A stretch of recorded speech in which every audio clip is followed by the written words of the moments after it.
What's going on, everybody? Tyler Lopes here with a quick disclaimer before we get started this week. This episode is going to be broken down into two different parts. The first part, I will be digesting and dissecting week one of the NFL season that just occurred. I'm just going to give a little snippets on how I thought each game went and how I thought each team performed and where they may or may not be going in the future. And then the second part, Dan Lindsey once again joins us. We're going to be going heavy on MLB content. We have a lot of questions for the rest of the season, what we think may be happening, and also some fun other questions and trivia also for you guys. So hopefully you guys are as excited as I am, and hopefully this episode has a little bit of something for everyone. So strap in, like and subscribe if you have not already. Enjoy the video, and I'll see you here in a second.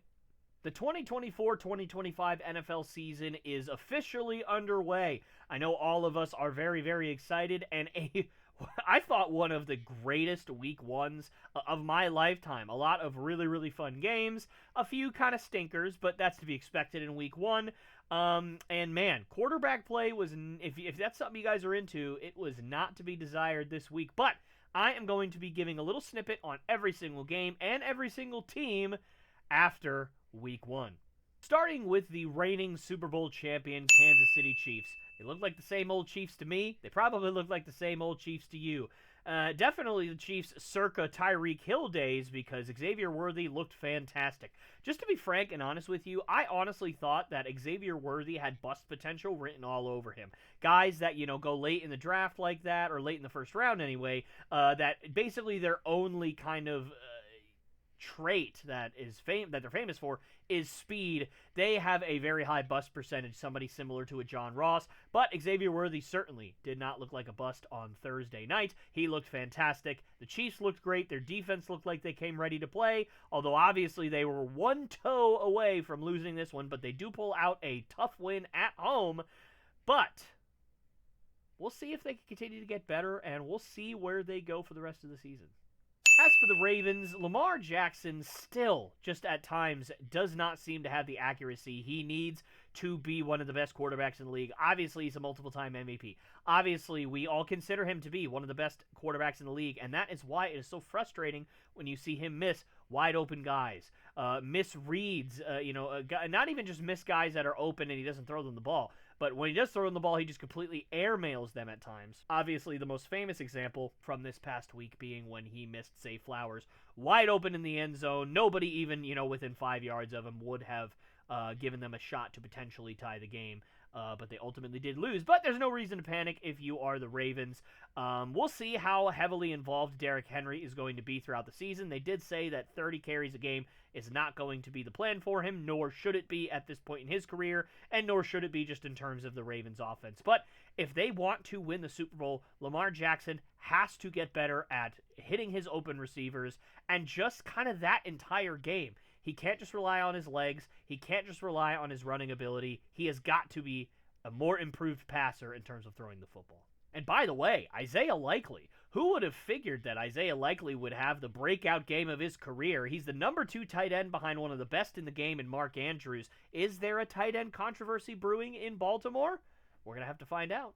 Next up, we'll talk about the Eagles. Saquon Barkley looked absolutely spectacular in his debut for the Eagles, as we kind of all thought he would. He did start out pretty poor in the first half, but really picked it up in the second half. 3 touchdowns in his debut. Obviously, you'll certainly take that if you're the Eagles. The Eagles do narrowly pull out a victory against a very game Packers team.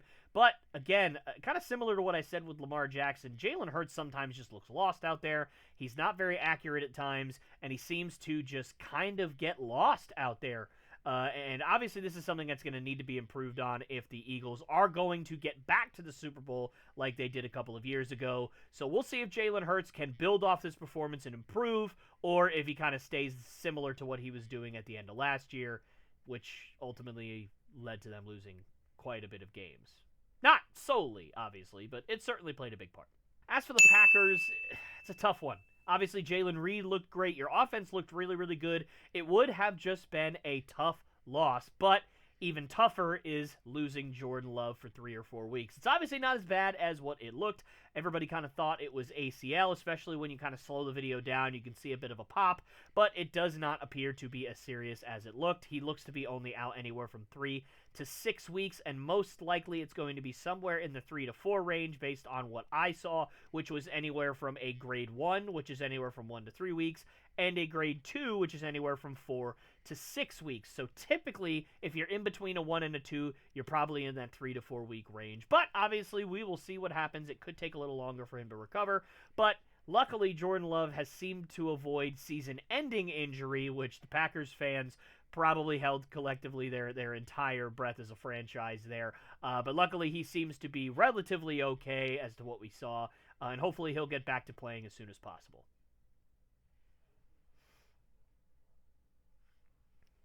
Next up, my New England Patriots. They won a game. That's crazy. Not as crazy when you kind of look at the total picture, which I'll talk about when I get to the Bengals. But the Patriots get a Week 1 win. Jerod Mayo with his first win as head coach. Obviously, as good as the Patriots probably expected to play. Their offense still looked anemic. Their offense did not look all that explosive or all that dynamic, but at the very least, they looked competent, which is not something that they have looked. The offense has looked horrible, incompetent over the last couple of years, and at the very least, there was a purpose to what they were doing. They weren't turning the ball over like crazy. The running game actually worked. The offensive line that has been terrible all offseason actually didn't play too bad on Sunday. Now, I won't say they played great, but they didn't play too bad. And as a Patriots fan, it's all you can ask for. We'll see if they could build off of this and actually string a 6 or 7 win season together. I still don't think they do. I think this was just a kind of result of circumstance, which I'll talk to you about here when I get to the Bengals. The Bengals couldn't win a Week 1 game if their lives depended on it. And unfortunately, this has been a trend over the last few seasons. I believe the stat is now 1-10 has Joe Burrow been in Weeks 1 and 2 over his career. So he is a stereotypical slow starter. So I am not looking too deep into this in terms of how, hitting the panic button for the Bengals just yet. However, I will say that it does worry me when you see Joe Burrow shaking his wrists a lot. It does worry me when you see Jamar Chase not really able to get open as often as stereotypically he would. Even though I'm a big fan of Christian Gonzalez, Jamar Chase is one of the most dynamic receivers in the NFL. It does worry me that he was not able to get open, especially considering the contract situation that's looming over the entire franchise right now. Is he giving it his all? I'm going to assume he is for now. No reason to panic. No reason to kind of lose your minds. But I am starting to get a little worried. Is Joe Burrow ever going to be the same? Will he be able to bounce back? Or is he going to permanently regress? We'll see as the year kind of goes along. Next up, division rival of the Bengals, or at least one of them, the Pittsburgh Steelers. Same old Steelers. I said that for the Chiefs. Same old Chiefs, same old Steelers. The Steelers just find ways to win games despite the fact that they're terrible. They gained -9 yards and yet still somehow find ways to win. Obviously, Russell Wilson was supposed to be the starting quarterback. He was named the starting quarterback, and then a couple of days later, he came up with an injury. I don't exactly remember what the injury was, but Justin Fields started. He fumbled the ball, like he always does, and he didn't play particularly well, like he usually does. And yet they still somehow found a way to win the game. Because they're the Pittsburgh Steelers, and that's just what they do. Doesn't really shock me. Not really much else to talk about. This has to be such a disappointing start for the Falcons. Although Kyle Pitts did score a touchdown, which that usually doesn't happen, so good for him. But regardless, again, this has to be such a disappointing start for the Falcons. They have such high expectations. I obviously picked them to win the division this year. This was not a good way to start. The Steelers are a very, very beatable team, and they have no excuses now. They have improved their defense. They've signed a few guys on that defensive side of the ball, and their defense showed up today. I believe only 16 or 18 points, something like that the Steelers scored. Certainly a winnable game. The offense just did not show up once again. Bijan Robinson only had 60-something rushing yards. He is one of the most dynamic running backs in football. If they can't get him going, it's going to be a long year. Kirk Cousins is going to have to play better. The entire offense and offensive line is going to have to play better. The defense, they did their job. Hopefully they can keep it up. We'll see how this progresses for the Falcons. But, again, as this is going to be a theme throughout this entire video, no reason to panic yet, at least for most of these teams. How in the world did the Bills score 34 points on Sunday? How in the world did the Bills play this well? Honestly, their offense looked terrible. If you look at the stats on this game, nobody did particularly well. Josh Allen didn't really play particularly well. None of their offensive weapons actually had crazy games. They didn't really run the ball very effectively. They let up a lot of pressure. They turned the ball over a little bit. It just doesn't seem like a game where you would score 34 points. Yes, I do believe that they had a defensive touchdown, which helps, although I could be wrong about that. But regardless, I don't understand how the Bills played as well as they did. Oh, wait a minute. Yeah, the Cardinals' defense is really, really, really bad. That's how they did it. And it's not just the defense that's a problem for the Cardinals. Their offensive line played absolutely terrible.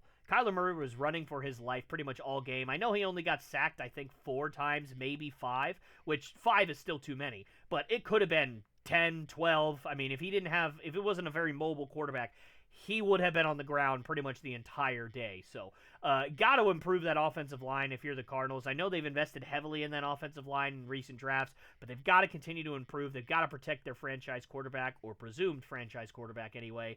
But, yeah, their defense, really bad. Their offensive line has been really, really bad. The Cardinals may not be too great this year, but none of us really expected them to be.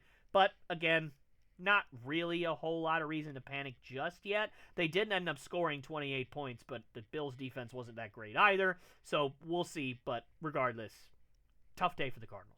Speaking of tough day, the Chicago Bears, they win this game, but man, Caleb Williams looked like he was lost. He looked absolutely terrible. They're able to sneak out a win, which in a lot of ways has to feel great if you're the Bears. You know, your franchise quarterback that you invested so much in, so many draft picks, all this media coverage, you gotten all these weapons for, an offensive lineman for, you built a defense to try to help him out.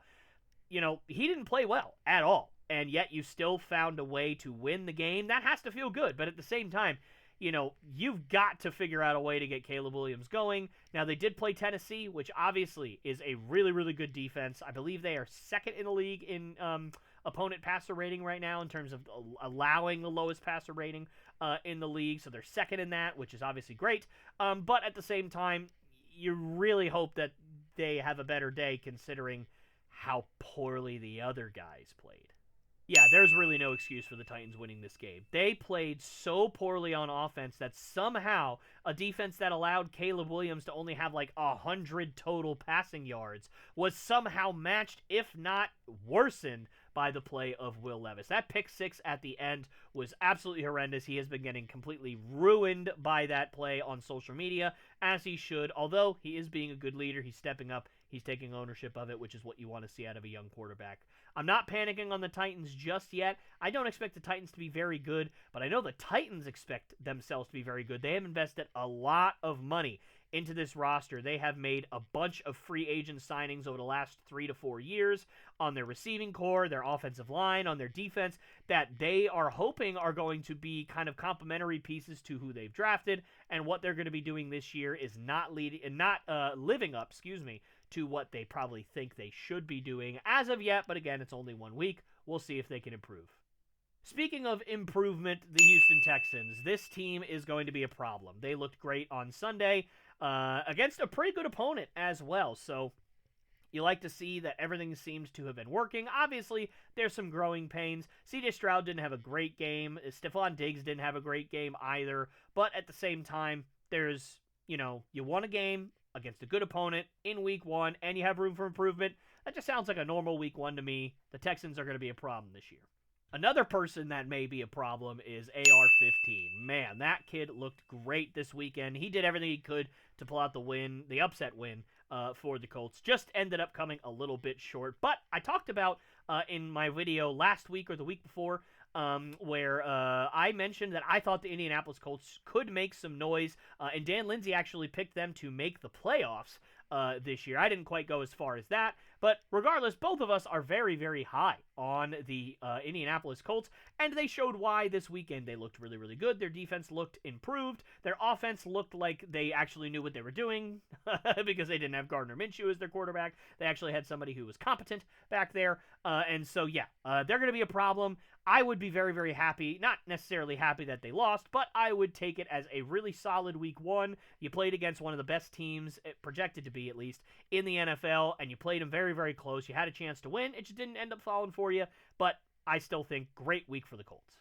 Two teams who did not have a great week were, one of them being the Miami Dolphins. Yes, I understand that they ended up winning the game, but man, they just don't look like the same team to me. Their offense looked okay. Obviously, Tyreek Hill and Tua had pretty good stats. Jalen Waddle's going to do what Jalen Waddle does. I think he had over 100 yards as well. So that all looked normal, but their defense does not look quite the same. Obviously, Jalen Phillips isn't quite 100%. Bradley Chubb's not out there, so it's hard to kind of judge them fully because they're not 100% fully healthy. But even last year, when they were fully healthy at times, their defense didn't look very, very good.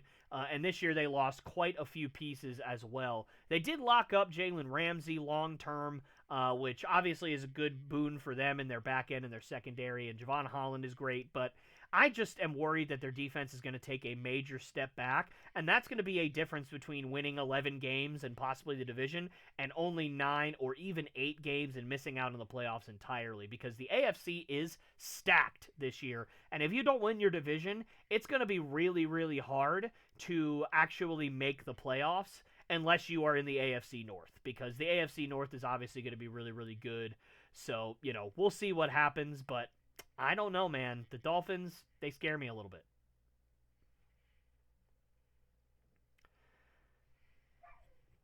Whoa, the Jaguars. Look, I understand that it's just 1 week, but Trevor Lawrence does not look like he has improved in the slightest. And that's sad because he signed one of the biggest contracts in NFL history this offseason. All of us are rooting for him to kind of improve, and it just did not happen for him this year. Or, excuse me, I'm going to start that over. Oh, the Jaguars. Look, Trevor Lawrence looked awful, okay? And it just doesn't look like he's improved at all. And that's a shame because he obviously signed a huge contract this offseason. I think we're all collectively, unless you just don't like the Jaguars for some reason, rooting for him to improve because he seems like he's a decent guy. And we kind of all expected him to be great. But it just hasn't happened so far. And unfortunately, he looked really bad against what I just said was not that great of a defense. Obviously, they have some good pieces on that defense, but they don't have very many good pieces, and they don't have a lot of depth either. So if you were going to take advantage of a defense, they're bottom 10 in a lot of categories by the end of the year, at least for what I'm expecting to happen.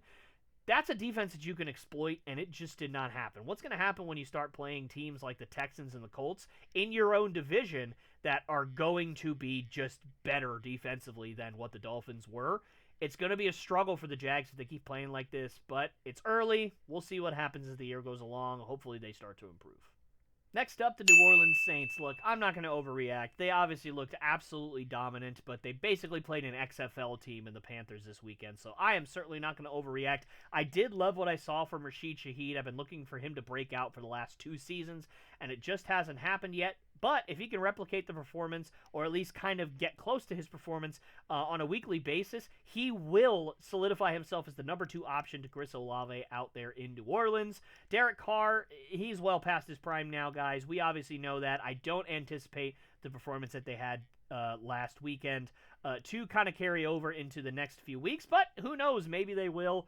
But I just don't see it. But hey, listen, you can't ask for a better start to the year than beating a team by 30-something points. What do you even say about the Panthers? They just have no luck right now. Obviously, they lost Derek Brown, possibly for the season, who's their best defensive player, or at least one of them, if not their best defensive player. He was going to be kind of looked at as like the anchor of that defense after Brian Burns got traded, and he was injured in 5 seconds. I mean, it's really heartbreaking. And beyond that, they're just not a good team, and you have to be disheartened with Bryce Young. He looked great in the one drive he got in preseason, and a lot of people were saying, oh my goodness, Bryce Young is back. He's going to bounce back. He's going to be just fine. He went out there against admittedly a good defense in New Orleans. They are a good defense. They have some great pieces out there, and they have a lot of depth. So I'm not taking anything away from the New Orleans defense and saying that they're trash or saying anything like that. But you have to be disheartened if you're Bryce Young, because there's a lot of hype for you going into the season. C.J. Stroud obviously took all of the rookie quarterback awards and records and all that stuff last year when it could have been you, because you were taken at number 1 overall, and C.J. Stroud was taken right behind you. You got to be disheartened if you're Carolina. But it's only 1 week. There's still plenty of time for him to improve, and I'm really rooting for him to improve. The last thing I want to see is a team to invest as much as the Carolina Panthers did into getting their guy, and it works out that he's an absolute bust. I don't want to throw that word around yet, but we were kind of all really hoping that he would step up week 1 and show something, anything, in terms of improvement, and unfortunately, he just didn't. Speaking of not really showing anything, the Vikings-Giants game is going to be up next. We'll start with the Vikings. Sam Darnold actually looked not horrendous, but then again, he was playing the Giants, so tough to look terrible when you play against the Giants, but I digress. Gotta love to see what they're going to be doing in Minnesota. Hopefully they still have a good season. Obviously, with J.J. McCarthy out for the year, their hopes are a bit derailed, but who knows? Maybe Sam Darnold can go on a, what's his name? Case Keenum, I think it was, quarterback that played for the Vikings, a few years ago, had that miracle in Minneapolis drive. I think it was Case Keenum. Pretty sure, maybe he could have a Case Keenum-esque season and just kind of have a one-year wonder there. But who knows? Good win for the Vikings. And now this is when it starts to get sad. The Giants were really probably hoping to get something to build off of offensively. The Vikings ranked dead last in the league in points allowed last year and completion percentage allowed against. Dead last, 30th. They are able to be exploited in the pass game. And not only did they not exploit that Vikings defense, they folded over like a beach or lawn chair. Why is Daniel Jones still your quarterback? Oh my goodness, for crying out loud, he's not good. He's never been good. Why are you still paying him?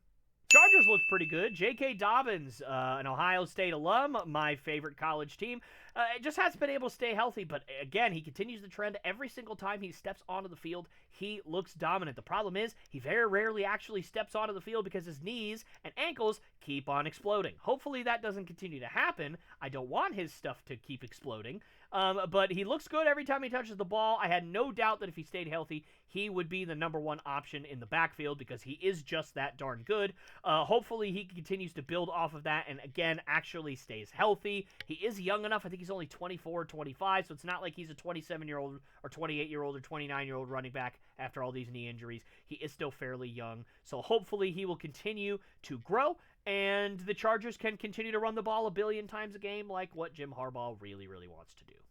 The Raiders are bad. Poor Devontae Adams.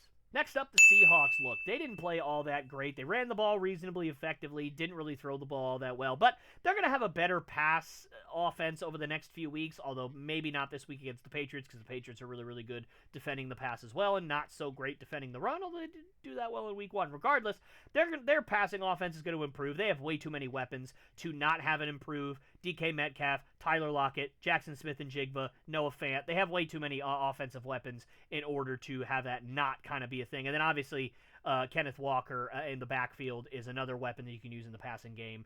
But we'll see where they go from here. They looked okay. And honestly, that's kind of what we all think. The Seahawks are just going to be okay. So they seemed to be right on brand in week 1. Somebody who did not look okay was Bo Nix. Not only did he not look okay, he looked awful. And this is the exact reason why I did not want Drake May starting in week 1. It's because sometimes when you start a rookie quarterback, they go out and they play really, really well. Sometimes when you start a rookie quarterback, they look terrible. Just about every single circumstance of this weekend, outside of maybe Jane Daniels, but I don't know if he played terrible, but he certainly didn't play well either. Just about every other rookie quarterback played absolutely terrible. So as of right now, Drake May, to me, looks the best out of every rookie quarterback. Why? Because he hasn't gone out there and died yet. All the other ones have. This is exactly why I did not want him to start week 1. Because, again, you look around the NFL, all the rookie quarterbacks played either terrible or eh. And that eh was one of them. So, yeah, that doesn't really give me much confidence that if we'd have started Drake May week 1, that he would have gone out there and slung it for 350 yards and 4 touchdowns. All right, I guess I'll say something else about the Broncos. They're not going to be good this year, are they? Oh, boy. Okay, so Dallas Cowboys.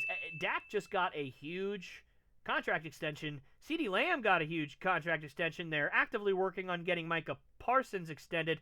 Maybe we all overreacted a little bit in terms of the Jerry Jones is cheap and doesn't want to keep any of his players, because definitely nobody here said those things. Yeah. I don't want to spend too much time on the Cleveland Browns. My God, just cut Deshaun Watson already. Just cut him already. He's playing terrible. He has more sexual assault and sexual battery allegations. He's got out of it the first time. Fine, okay. But this time, I mean, the more and more these things come out, the more and more I just want to punch the guy in the face. Just get him off your team. He's not even playing well. It's not like, he's being accused of sexual assault and he's playing great. He's playing terrible. Just cut him. I know. It's a lot of money. Just cut him. Let Jameis Winston play quarterback. Please. Please. The Bucs look just about the same as they did last year. They were, I think, 9-8 last year, maybe 10-7. They're probably going to finish around the same thing this year. I didn't really see anything this weekend to make me think otherwise.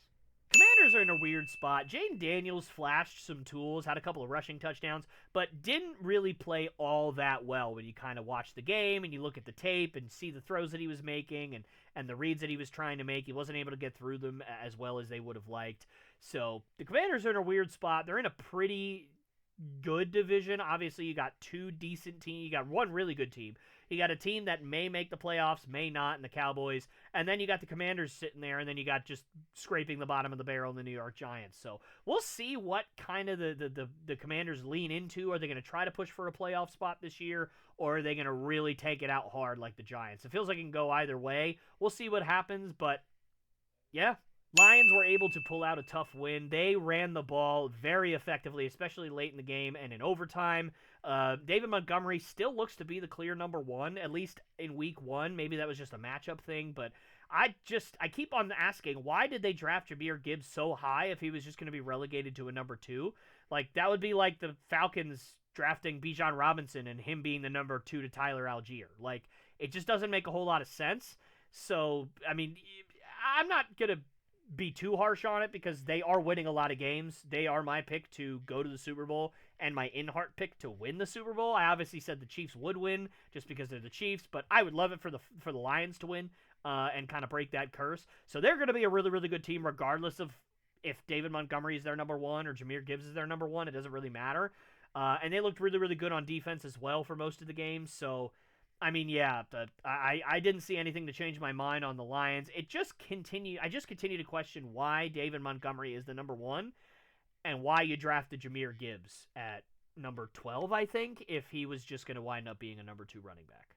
Oh, and by the way, Jameson Williams had a great game, finally broke out and had himself a fantastic game. Hopefully he can solidify himself as that true number two and maybe even be a de facto 1B, similar to a Brandon Ayuk or something like that. This is a really tough loss for the Rams, but obviously they will not be too upset about it. They played great. It really stinks to lose Puka Nacua. Just got put on the IR a few minutes ago as of time of recording, so he's going to be out at least for the next 4 weeks. So really stings to lose him, but Cooper Kupp looked like his old self. And if you have that, you at least have one weapon that Matthew Stafford can rely on consistently. I think the Rams are going to be a playoff team this year. Nothing I saw this weekend changed that. In defeat, they still looked really, really good. They are going to be a tough team for anybody to beat. They stood toe-to-toe with the best in the NFC and really went out swinging. So I think they did really, really well. Obviously took it to overtime. So the Rams are going to be just fine. Last game of the weekend was the Niners and Jets. Let's talk about the Niners. Yeah, they look like the 49ers. Brandon Ayuk's going to work his way back after kind of holding out for a long time with that new contract. Deebo Samuel looked pretty fine. The one concern, obviously Christian McCaffrey being out. Doesn't look like he's going to play in week 2 either, but it seems like they're just being extra cautious. Hopefully there's no actual structural damage outside of the tendonitis in his Achilles that they've been talking about, but we'll see as the season goes along how serious this becomes. But obviously, with the way that the 49ers were playing and the way that Mason had such a fantastic game, in the stead of Christian McCaffrey, I wouldn't worry about the 49ers too much. I don't remember who they're playing in week 2. Chances are the 49ers are better than whatever team they're playing. There's only like 2 teams in the NFL that the 49ers are not better than right now. Maybe 3 on paper without Christian McCaffrey. There might be 3 teams that are better, but I wouldn't think that the 49ers are going to be suffering too much without Christian McCaffrey. They should be extra cautious with him. It's much more important that he plays in weeks 10 all the way through to playoffs and hopefully Super Bowl than it is for him to play week 1 through 5. The New York Jets, man, they had a tough kind of draw for their first week. Aaron Rodgers hasn't really played a game in 2 years. He's coming off an Achilles. He's 40 years old. Who's his first opponent? Only like the best defense in football on the road. Yeah, it's a really tough thing. And so people saying, Aaron Rodgers doesn't have it anymore. No, he hasn't played a game in 2 years, and he played one of the best defenses in the NFL. He wasn't going to play well. This was just a game. None of us, at least I didn't, think that he was going to go out there and bomb for 400 yards and 5 touchdowns. I'm sorry, it just wasn't going to happen. Now, obviously, you would have liked to see the offense play a little bit better, but at the same time, there were quite a few drops that I saw. I saw at least 3 drops. One from Lazard, one from Hall, and I can't remember who the other one was. Maybe Wilson, I think. But yeah, at least 3 drops is what I saw when I watched the game. I may have missed some, obviously, or be misremembering, but they obviously dropped a few balls on their end that would have helped them out. Aaron Rodgers looked a bit slow, looked a bit rusty, wasn't really stretching downfield. Obviously had a nice touchdown to Allen Lazard. I think it was 35 or 36 yards, something like that, on a free play like he does better than anybody else. But at the same time, you would have liked to have seen Aaron Rodgers play a little bit better than he did, but nothing that causes me too huge a concern. Again, they were playing a really, really good passing offense, and it doesn't get much easier because they're playing the Titans next week, and the Titans, as I mentioned earlier, are also really good in the pass game. So we'll see what happens, but again, no reason to panic. I still think the Jets are going to end up making the playoffs, but obviously Aaron Rodgers has to shake off that rust, and he has to do it quick. All right, that is going to do it for this portion of the podcast. I'm going to bring on Dan Lindsey, and we're going to get to talking about some baseball, so stay tuned. All right, guys, Dan Lindsey here to join me for the rest of the pod. We have a few topics that we're going to get into. Dan has come up with some questions that pertain to the rest of the baseball season that we're currently in. I've come up with some fun baseball questions to see just kind of where we are in terms of our thought processes on some kind of fun topics. And then Dan has apparently a surprise quiz for me. I'm very scared. I don't like it, but we're going to see how it goes. And you got a little tease when we were testing some things. I'm very purposely scared. The tease that I got did not give me any hope. I'm gonna get an 8% on this quiz. I will say I feel on both sides of the ball for this All-Star game that I selected. On both sides of the ball, there's probably one. There's definitely. I wouldn't be surprised if I get you stumped on one for sure, maybe even 2 on each side. I think you'll do pretty well, but yeah. You know, I think there will be 1 or 2 stumped because even I was like, "Who?" Yeah. So the way it worked is Dan basically he told me what the premise was going to be of the quiz, so which is old All-Star starters, right? So like basically you take an All-Star game, a random All-Star game, and I have to name the starters for the American League and the National League. Already difficult enough, right? So like we're going to see how that goes. What I don't know is what year that he selected. I have no idea. I gave him, I think, somewhere around 15 years to pick from. Yes. So I didn't go back to the 70s at least. I would have. Yeah, no, that would have been a 0%. That would have not been good. But you know, I don't have much hope. We'll see how it goes. If it's 2007 to 2015, I feel really good about it. If it's 2000 to 2006, I feel less good about it, but I think I'll get at least half right. That's what I'm going for. Yeah. I'm looking for 50%. I'm expecting to get at least. I would say right now I would say 70%. I think 70. Okay. Well, we'll see how that goes. But regardless, that's going to be a little bit later in the video. Right now, again, I said Dan's got some questions. I've got some questions. We've got a quiz coming. We're going to talk a little bit of wrestling as well. Although that honestly may be in a little bit of a little separate clip. I'm not sure. So if there's no wrestling in this video, sorry, there's going to be another one. Come find it somewhere else. Come find it somewhere else. You'll have to come back. But Dan, how do you want to get this thing started, my friend? Well, let's start with the AL playoffs, and we had literally talked about some questions 2 days ago. Yeah. I don't even know if it was 2 days ago, And I literally look at the standings. I'm like, how did I miss this the other day? Like, scrapped everything and threw something else together. So Yeah, AL is all over the place. it is. We're less than 20 games in the season, but the fact that literally every seed in both leagues, outside of the number 3 seed, oddly enough, um, outside of the 3 seed in both leagues, I'm pretty sure, aren't decided yet. The top 2 teams in both leagues, that's Right. still being fought over. The wild card spots are crazy. Now, I would say that maybe the maybe the number 5 seed in the AL is sort of decided, but again, there's enough games where we could see that even change. I feel. Sure. So I try to frame these questions around more of the division leaders and the top seed contenders more than anything. But we'll get kind of into some of the wild card teams as well. So as of right now, the Guardians are pretty much guaranteed a top 2 seed. Right now, they actually have the best record as of Wednesday night here. I'm trying to think what day it was.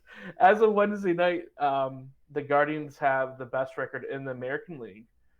So they're technically number 1, but I mean they're only I was just looking at it. They're only like a game up of the Yankees, and the Yankees are only a half game up of. I just closed my window, didn't I? Yep, I did. Cool. Um, I literally had some information up. I'm like, these are my standards. I'll find them here in a minute. I'll come back up here with them. Folks, this is a train wreck already, guys. It's we're off the rails, and I love it. um, yeah, no, it's fine. I got most of my information right here, so we'll be fine. So Guardians are pretty much a top 2 seed right now. Right. Not very many games separate them. The Yankees and the Orioles only a half game behind the Yankees for that division. That division is still up for grabs. Fangraphs says it's like a 66% chance they win the division. I'm just like, it's a half game lead. How do they have that big of a chance? Maybe they have I'm guessing they just have an easier rest of season schedule right now. So number 3 seed is guaranteed to be pretty much the Astros right now. I would say the Royals are pretty much penciled in for the number 5, but I feel like that could get upset. That apple cart even could get upset by the Twins, or maybe even the Red Sox, or Tigers, or Mariners. We'll get to those teams soon. So my first big question for you, Tyler, here is who does a bye and home field advantage help out more, the Baltimore Orioles or New York Yankees? I think it helps the Yankees more. The Yankees fan base is energized. They have expectations of a World Series this year, as do the Orioles, obviously. But for me, I just got to be honest with you, brother. I have not been high on the Orioles all year long, and nothing that they have done has changed my mind. If you remember, if we rewind right back to the beginning of the season, I don't think I said anything about the Orioles that has not come to pass. I said I thought that they would win somewhere around 88 to 90 games.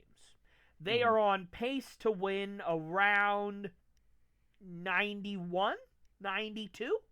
So I wasn't too far off, right? Obviously, a couple games. It just so happens that also the rest of the AL East has been worse than what we thought. I didn't expect the Rays to be nearly this bad. I don't think anybody expected the Blue Jays to be as bad as they were. I don't think they expected them to be great, but I don't think they expected them to be this terrible. The Red Sox overachieved, but they never really were a team that was going to win more than 85 games. So to me, I really thought that the Yankees and the Yankees would just run away with this thing, and they have really struggled the second half of the year. So for me, I think it behooves the Yankees more, just because I don't think it's going to matter for the Orioles. I don't think they're going to particularly do all that well, regardless of whether they have home field advantage or not. So if I had to pick between the two, I would say it helps the Yankees a little bit more, especially with that short porch out and right. Hopefully, that'll help somebody like Juan Soto to be just that much little bit better. Right. Give that offense just a little bit more of a chance. Yep. In the playoffs. Yeah, I was actually coming up looking at some divisional stats since they're only half game behind. Now that when the postseason expanded, we don't have like that game 163 anymore. It's basically tiebreakers like the NFL has. So like if Baltimore and New York actually ends up tied in the American League, um, Baltimore actually has the first two tiebreakers currently. Baltimore leads the season series 5-3, but they still have three more games to play at the very end of the season. I don't know if the schedule looked like it was the second to last series of the season. It might be the last series of the season. But it's the last or the second to last for the Orioles and Yankees there. Three games at the end. If somehow that were to be, actually don't think mathematically. So I mean, whoever wins that series will have that first tiebreaker. If for whatever reason, but I don't think mathematically it's possible as I'm looking at it. They were to be tied. Baltimore actually has a better interdivision record, which I thought actually was fascinating. Baltimore is really beat up on their division. The Yankees have actually is one game below 500 for their division record. So I kind of would favor the Yankees too. I mean, I feel like a team like that, could use a little bit of rest, especially just give that offense just a couple extra days off. Get their pitching rotation right where they want it. They can set it up how they want it for the playoffs. And you don't have that extra, it's an extra series. You're having to worry about finagling your pitchers, in a short 3-game series, and then but you have to, make that so where it's like, well, if we go right into another 5-game series after that, like, how do you want to position that? That just takes that headache away. Sure. I agree. So I'm kind of with you there with Baltimore. Baltimore's there, I think, more just because their offense hasn't been that bad. For the whole season. I don't think their pitching staff is the greatest thing in the world. I think, the Yankees definitely have the better one. But yeah, I'm kind of with you there. I feel like the Yankees are definitely better off getting that home field advantage, getting that bye. And again, as I said, they're whoever wins that AL East, they're going to be the number 1, number 2 seed. It's really undecided right now. So I mean, I think Baltimore and New York and Cleveland, they're all hoping to get the number 1 seed because it's one extra series that they don't have to worry about facing the Astros just yet. Yeah, exactly. It might be the number 3 seed, but they're probably the scariest team in baseball, unsurprisingly. Sure. Right now, just considering that horrible start, they'd be probably knocking on the door of 100 wins if they wouldn't have had that horrendous start. I agree. So let's go down to the number 4 seed, or number 5 seed, excuse me. Kansas City, or as of right now, they have, I believe, a 2.5 or 3-game lead on their wild card for the first wild. Sorry, 2.5 game lead in their spot over the Twins, Tigers, Sox, and Mariners. If you're Kansas City, who would you rather face if in the wild card round? Would you hope Baltimore doesn't win the AL East and you get to face them, or would you hope the Yankees tank it and you get to face them? Yeah, I'm hoping I can face the Orioles. I don't think that's too much of a secret based on how I've talked about the Orioles already in this video and obviously in the past. I'm just not that high on the Orioles. I think that they have. I think they probably have a bit of a deeper team than the Yankees do, just kind of top to bottom. Guys that can contribute 1 through 9, and then guys that are not completely useless at the back of their rotation. But at the same time, I think that I think star power still plays quite a bit, even in today's world, right? Where, social media kind of allows us to have more information about a lot of different players that maybe we don't have. Maybe we may not have had previously. Like, one of my favorite players growing up was Brett Boone for the Mariners. But nobody thinks of Brett Boone when they think of the Mariners. They think of Ichiro. They think of Ken Griffey Jr. They think of Randy Johnson, Alex Rodriguez, Edgar Martinez, even Jay Buhner in a way, right? All those guys you think of before Brett Boone. But I was a small kid, and I still am. I'm only 5'8". So, growing up playing infield, being a small guy, I thought Brett Boone was somebody that I could look up to because he went from being super tiny and scrawny to, being enormous and hitting 45 home runs for the Mariners. Like, I loved that guy. I thought that he was awesome. So, for me, like, it's kind of like back then, if you didn't watch the Mariners, if you didn't see them on a regular basis, you may not have any idea who Brett Boone even is. You may have no clue. you probably only remember A-Rod, all those other guys that I mentioned, right? Yep. But now we don't have that. But I still think that the stars play. And when you've got Judge and Soto on your team, those are outside of Shohei Ohtani. Those may be the two best hitters in baseball right now. I mean, they are just killing it in every kind of way. And the last two people on the planet that I would want to face in the playoffs is the current day Aaron Judge that we're getting now and Juan Soto, who at 20 years old was hitting 400 in the playoffs. Like, just, I don't want to face either of those guys.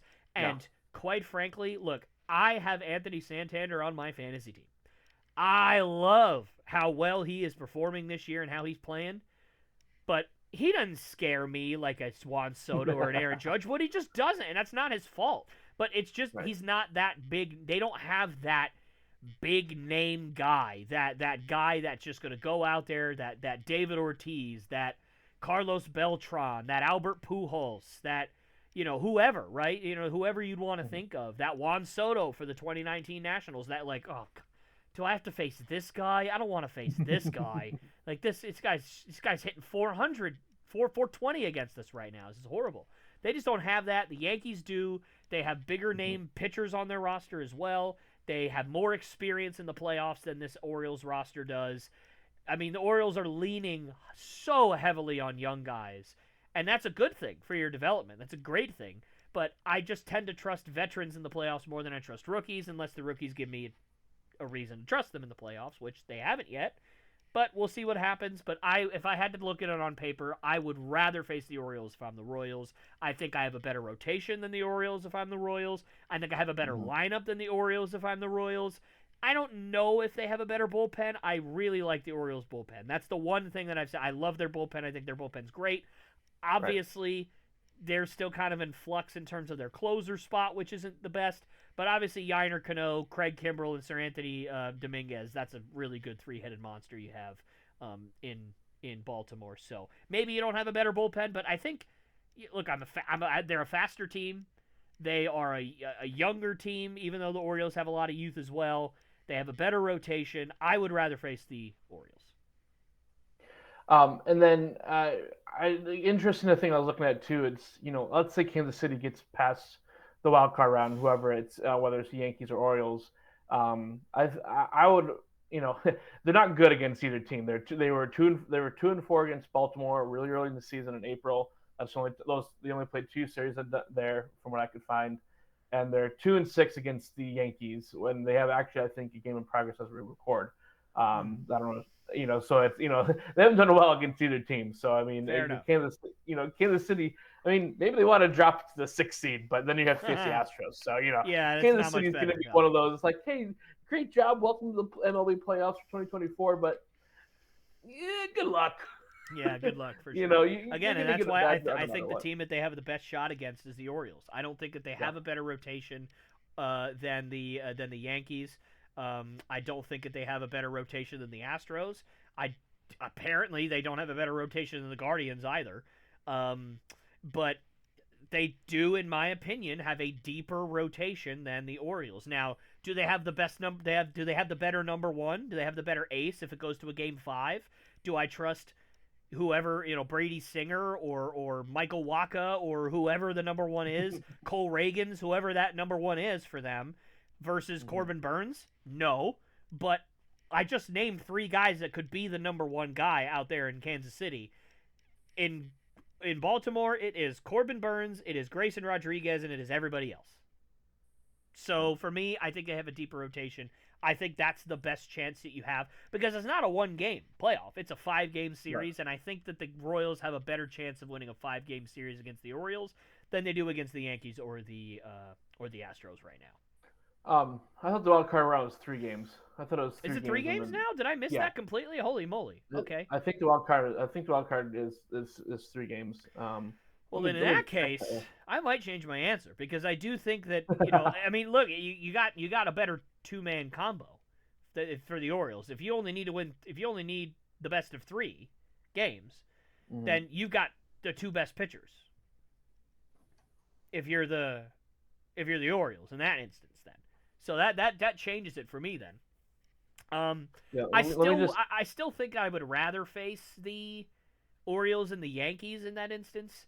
Mhm. But at the same time, it certainly that changes things because if you really only need 3 pitchers, then that does change things. Although if you Right. do get to that third game, I'd take the Royals because then you'll probably have Waka, who had a Mhm. great year, and literally I think last time he went out there he got a loss, and it was his first loss in like 12 games or something. Like he just would not stop winning games, or at least getting no decisions and not getting the loss. He goes out there and he gives the team a chance every time he pitches. I'd rather have that than I mean I don't even know who the number 3 is out in Baltimore right now. I can't. It's not coming Yeah. to me. But yeah, Right. Yeah, and then I think Kansas City, if they could somehow get past, if they do get the Orioles and get past them, I think they got to be rooting for the Guardians to get the number 1 seed because they're 8-5 against the Guardians this year. So yeah, if the stars align for them to get to the ALCS, they better hope that, or the division round. Excuse me. If the yeah, division round can be the Cleveland number 1 seed, they might be in the driver's seat. yeah, and that's something I wanted to talk to you about because I saw a highlight package. It was I caught a Red Sox. Who were they playing? I can't even remember. I think it was maybe the Cardinals a week ago or something earlier last week. Whatever it was, I forget who the Red Sox were playing. Maybe the Twins. I don't know. But they were playing somebody that I just wanted to catch it. It was on HBO Max. I just happened to see it, and I was like, yeah, I'll watch. So I put it on. And right before the game started, they were doing like the MLB countdown, and they were talking about the Guardians. And they were saying Pedro Martinez was saying that the Guardians have the best pitching staff in the American League going into the playoffs. And as they do, they give like these little highlight packages of like a couple of guys striking guys out or whatever. Mm-hmm. One of the main guys that was highlighted in this package was Logan Allen. Am I out of my mind? Or has Logan Allen been really bad this year? Like, am I losing it? I could have swore that Logan Allen was super bad for them this year. Like, didn't even make the roster until a little bit ago. Got set down. Like, am I tripping hard? Or let's look up his stats right now. Here, because I saw that and I was like, you're telling me that the guy that you featured has not even been on the roster for a lot of the year and has not performed when he has been on the roster, and yet you're saying, oh, these guys are so good. Like, I don't understand that. Like, obviously, Tanner Beebe speaks for itself. Like, he's been great. Yeah, but no. Here's Logan Allen's stats. He's got a 5.73 ERA, that's terrible. and it only has 79 strikeouts. That's Like, so bad. There's probably relief pitchers that have more strikeouts than he does this year. That's what I'm saying. Okay, so I'm not out of my mind. I'm glad we cleared that. I was sitting there like, I Pedro swear on? he's been horrible. Pedro is so well regarded. Like, well, he didn't talk about Logan Allen specifically. He didn't mention it by name. But in the highlight package, they put Logan Allen in there, and I'm like, he's terrible. Like, what are we doing, guys? Unless he like that, maybe like that day he had like the previous day or something, he had like an amazing game or something. He could have, yeah. I don't know, but yeah, I just was so confused. Maybe he was playing the White Sox. Yeah, he could have. Oh, dude, I could strike out 12 against the White Sox right now. Holy crap, dude! Everybody's been just killing the poor White Sox. So we'll talk about them later. But yes. Right now, yeah. Again, I was curious about that, but that makes sense. Yeah, certainly. No. Again, if I'm the Royals, I understand that apparently people think the Guardians have the best, and by the numbers they might. I just don't understand how that's happening on paper. To me, I just don't. But regardless, I like the Royals' chances against the Guardians for sure. I think that especially with their regular season success. Now, will it translate to the playoffs? It doesn't always, but sometimes it does, right? I mean, we saw what happened last year. The Phillies performed very well against the Braves in the regular season, even when they were performing poorly. And then they faced the Braves in the series, and the Braves just got run over. I mean, they had no chance. They couldn't do anything. So who knows? We'll see what happens. But yeah, I like the Royals against the Orioles in that first round. I'm not sure I like them against anybody else. Yeah. And we talked. And keeping in with the Guardians here, how bad does that number 1 seed matter to them? Maybe oh man, the number 1 seed obviously keeps them away from Houston for an extra. That makes a potential date with Houston in the ALCS that gives more opportunities for Houston to be beat by someone else, which is probably unlikely. But I mean, do you think that number one seed is more important to the Guardians than maybe anybody else right now? Oh, absolutely. I think that with the Guardians, if they get that one seed, then first of all, you get a bye. So that Mm-hmm. is huge for a team that relies so heavily on pitching to kind of get where they need to go. Mm-hmm. With offensive minded teams, you kind of saw it with the Braves last year. If you have days off, it can screw everything up for you. Yeah. But the Guardians don't rely heavily on run production. They rely heavily on run prevention, especially their bullpen. Their bullpen has Mm-hmm. been heavily taxed this year. And Yep. honestly, there's not a ton of depth that makes me feel consistently good about in the playoffs if you are the Guardians. So it's going to be huge for that team. And then if something were to happen where the Twins or whomever is the sixth seed ends up upsetting whomever they end up playing, and Mm-hmm. you are the team that gets gifted that team, you could genuinely avoid everybody that's any good in the Yeah. playoffs until you get to the ALCS. You could avoid all Yep. of it. Like there's Yeah. you won't have to play the Orioles, you may not have to play the Yankees, you may not have to play the Astros, you may not have to play any of those teams until the ALCS, which is Right. huge for the Guardians because I can promise you, if they face any of those three teams, they're getting murdered. That's just they are. They're not as good of a team on. They're just not. Yeah. So for me, yeah, they've been great in the regular season, and they should go for that number one seed. It was kind of like for me the Thunder last year in the NBA playoffs. The Mm-hmm. Thunder really needed that one seed because, in theory, they could have avoided the Nuggets until the Western Conference Finals, which is exactly what they needed. But unfortunately, they ended up getting killed by the Mavericks, so it didn't matter. But regardless, for the No. Nuggets, it to me it wouldn't have mattered as much, although both of them ended up losing in the same round, so it didn't end up mattering. But on paper, we were like, yeah, if the Nuggets win the one seed, it's over, folks. Like they're running through this thing. They got home Right. court advantage. It's hard to play in Denver as is, just with the elevation and all that stuff. So, obviously Yeah. not for the same reasons as Denver, but I kind of liken it to that for the Guardians. They need that one seed in order to survive this playoff. If Yeah. they don't get it and they have to face, Houston in Yeah. the Well, first round or whomever, they're going to be in trouble. yeah, because I mean, if they if the Guardians is the number two seed, they end up playing the winner of the 3-6 series. So they could potentially play Houston in that Okay, so in they their they first playoff get the series. 5 seed then if they were the 1 seed then, not the 6. Okay, I'm Um, still learning the new yeah, yeah, rules. because Yeah. they don't reseed like they do in the NFL. So 3-6 winner plays number two, 4-5 winner plays number one. Okay, so they could still end up having to face the Yankees in the ALDS if they if Yeah, so I okay, mean, if or the Orioles or whomever. yeah, Yeah. Okay. yeah, they're if they get the number one seed, they're gonna likely face the Yankees or Orioles unless the Royals pull off Okay. something. Well then, you know, But if but that's again, the like, case, like you're saying, like if the Orioles were to pull it off or the Royals were to pull off an upset, it's like, you know, you get the Royals in that first round, and if somehow, Astros get knocked off in their first matchup, ALCS is, you know, basically any of the wild card teams that are sure. floundering Yeah, in I that mean, you spot would right now. certainly take that if I'm the Guardians and you were told, hey, you have to face the Royals in the ALDS and the Orioles in the ALCS, and you don't have to play the Yankees or the Astros. I would, wow, that got to be absolute perfection. Yeah. At very least getting there. But obviously that is speculatory. We'll see what happens. But yeah, Yeah. certainly it is much more important in my opinion for the Guardians to get that one seed than it would be for the Yankees, the Orioles, or the Astros or whomever. All right, well, let's move on to the Astros actually here. And I was going to try to look up some records for like the Guardians, how they've done against teams. I didn't quite get that done. So if Yep. someone else wants to do that, that'd be awesome. I do want to look that up though. Let's move on to the Astros again. Probably the only seed that's really secured right now. I mean, again, they're only 6 games behind that second seed. So I mean, the way they're playing, maybe they get up there in the top 2 seed. Who knows?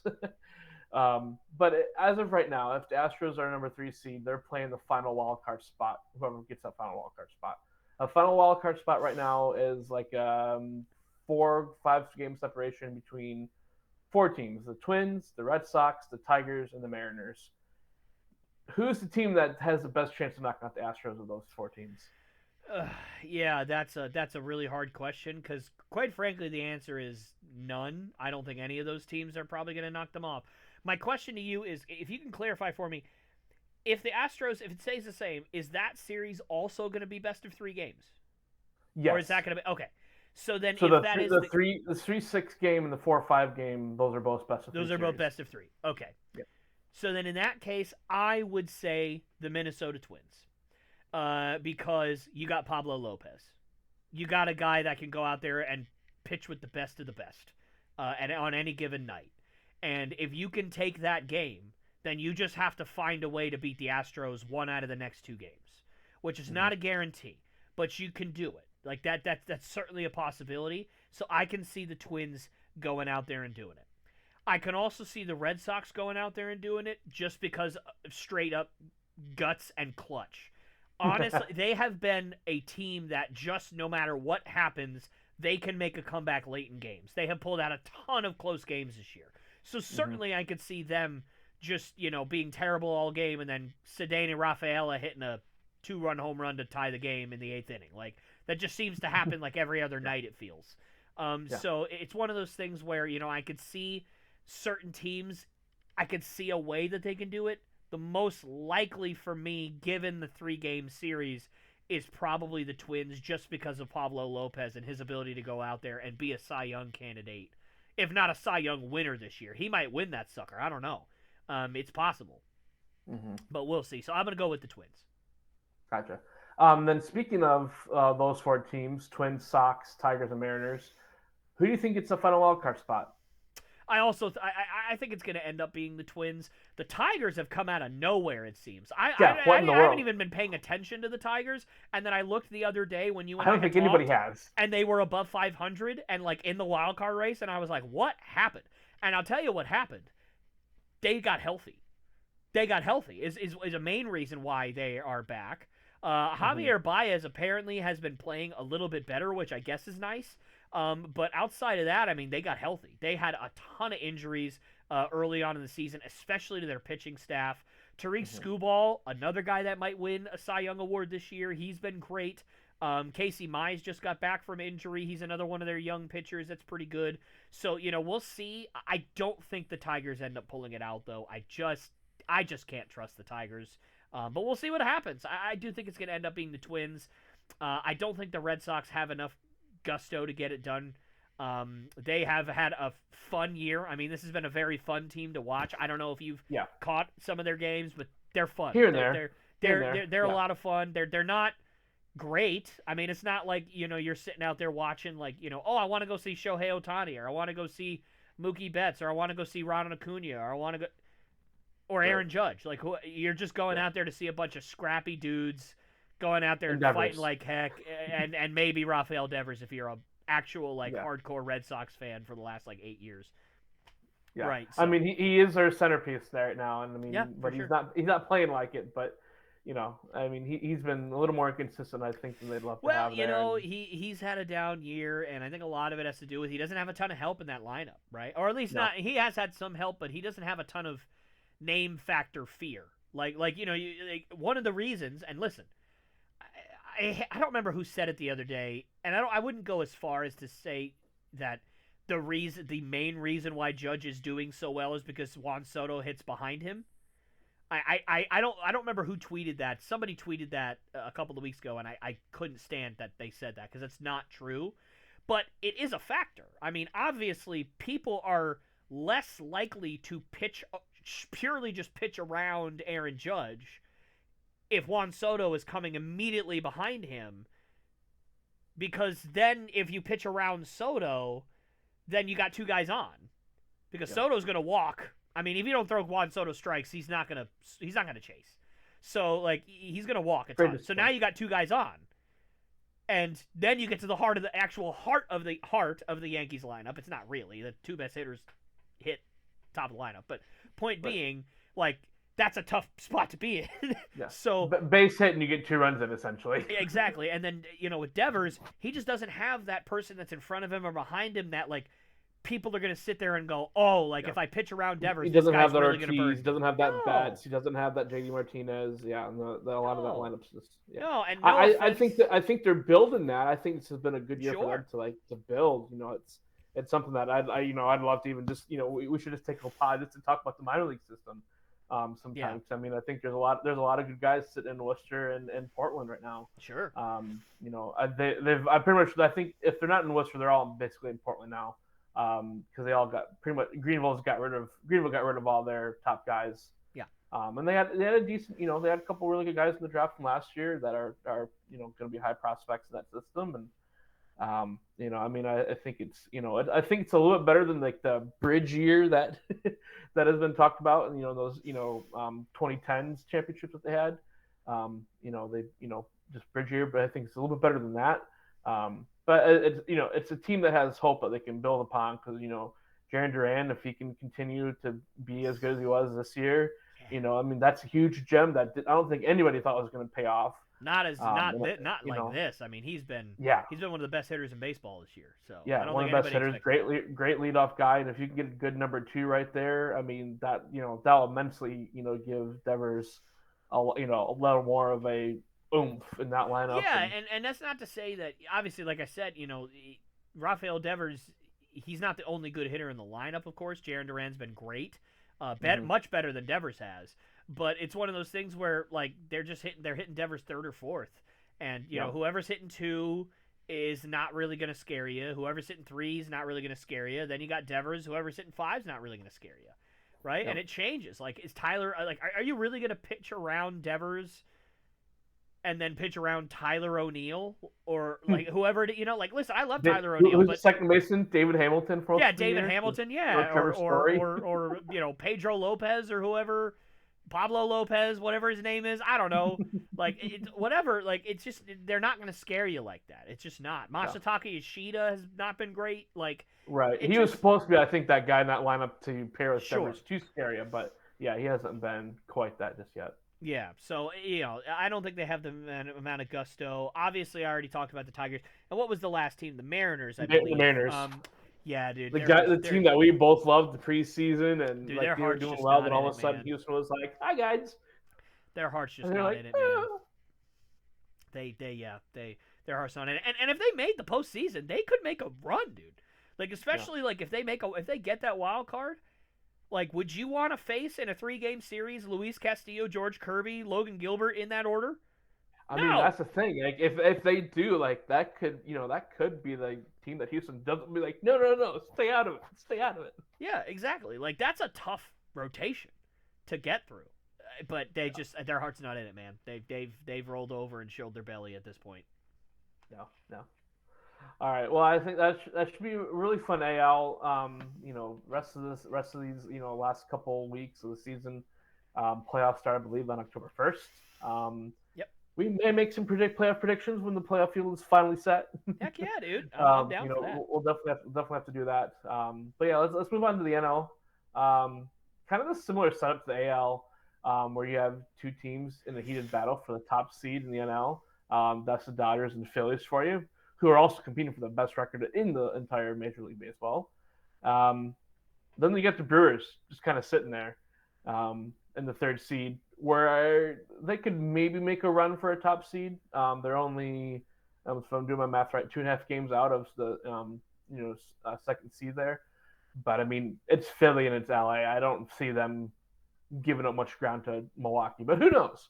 And then right now, the Diamondbacks, Padres, and Mets fill out your wild card teams. And I did just say the Mets. I think they're the Tigers and the NL. It's like, where the heck did they come from? Yeah. Partially because the Braves have just been since the All-Star break. I mean, they've been this ravaged with injuries, and I feel like they try to create from the roster from 2021, and just didn't quite have that magic. they're only half game outside of the Mets, but I mean the Mets are 8-2 in their last 10 games. I think they are, they're doing well. They're just doing very well right now. Um, at home, on the road, doesn't matter. They're doing well. 40 wins at home, 40 wins on the road. Yep. So do you? So let's start with the wild card spots. Actually, do you think the Mets hang on there? Or do you think the Braves sneak back in? 20 less than 20 games left, I believe, and it's only half game separating the two right now. Well, Dan, I'm gonna give a spoiler here, or not a spoiler necessarily, but just kind of an insider thing. So a couple of weeks ago, when I first moved here, Dan and I actually recorded a 2-hour plus long thing about kind of similar stuff to what we're talking about, obviously earlier on. And unfortunately, that audio was just you couldn't hear Dan at all. It was just me talking to an empty void, essentially. Unfortunately. And one of the things that I said that I was really looking forward to hearing from the people that are going to watch this video is I called 3 weeks ago, 4 weeks ago, whatever it was, that the Atlanta Braves would not make the postseason. And I have seen nothing to change my mind. I think the Braves are going to miss the postseason entirely, which is bananas to say. I almost don't even believe it myself, because how can you have one of the biggest renaissances of the last decade of someone's career as, on paper, going into the season, your third or fourth best starter, who is now, if you fast forward, probably going to win the Cy Young in the National League, and yet somehow you're not even going to make the playoffs? How badly did you screw up the rest of your team? Yep. Or how many guys blew out their injury ACL? bug. Yeah, and it's just been the injury bug, inconsistency. Like, guys can't get going because they're on and off the injured list. Guys are coming up and down from the minors, going it's tough to put a consistent team together when you have all of those injuries, and then you keep in mind, like, some of these guys were bound for regression. I mean, literally everybody for the Braves last year had career years almost. Yeah. It was bound to have some regression. Albies, slight regression. Riley, slight regression. Olsen, Matt Olsen especially, because Matt Olsen, big regression. Yeah, big regression. So it's just, the only one that hasn't is Ozuna. Yeah, Ozuna's the only one that's actually been just about the same, if not a little bit better, actually, than he was last year. So good for him, I guess. But regardless, it's just been a tough year for them. And I just it hurts me. It hurts me so. But I don't think they have enough to make the playoffs, because, again, Chris Sale, what he's done speaks for itself. I venture to say every game he pitches for the rest of the year, they're probably going to win, just because I know how big of a competitor that guy is, and he wants to make the postseason. He's like, give me the freaking ball. I want to be in the playoffs. I want to pitch, and I want to dominate. Like, I would too if I was him, given his circumstances.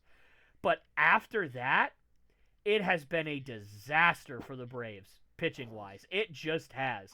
Max Fried has been hurt, has been inconsistent. Sometimes he's been dominant. Sometimes he's been awful.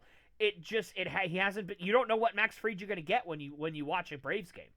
You could get a Max Fried that goes 8 innings, 12 Ks on 92 pitches, and you're like, dude, this guy's awesome. And then you could get Max Fried that gives up 8 runs in 3 innings with 1 K and 5 walks, and you're like, dude, what happened?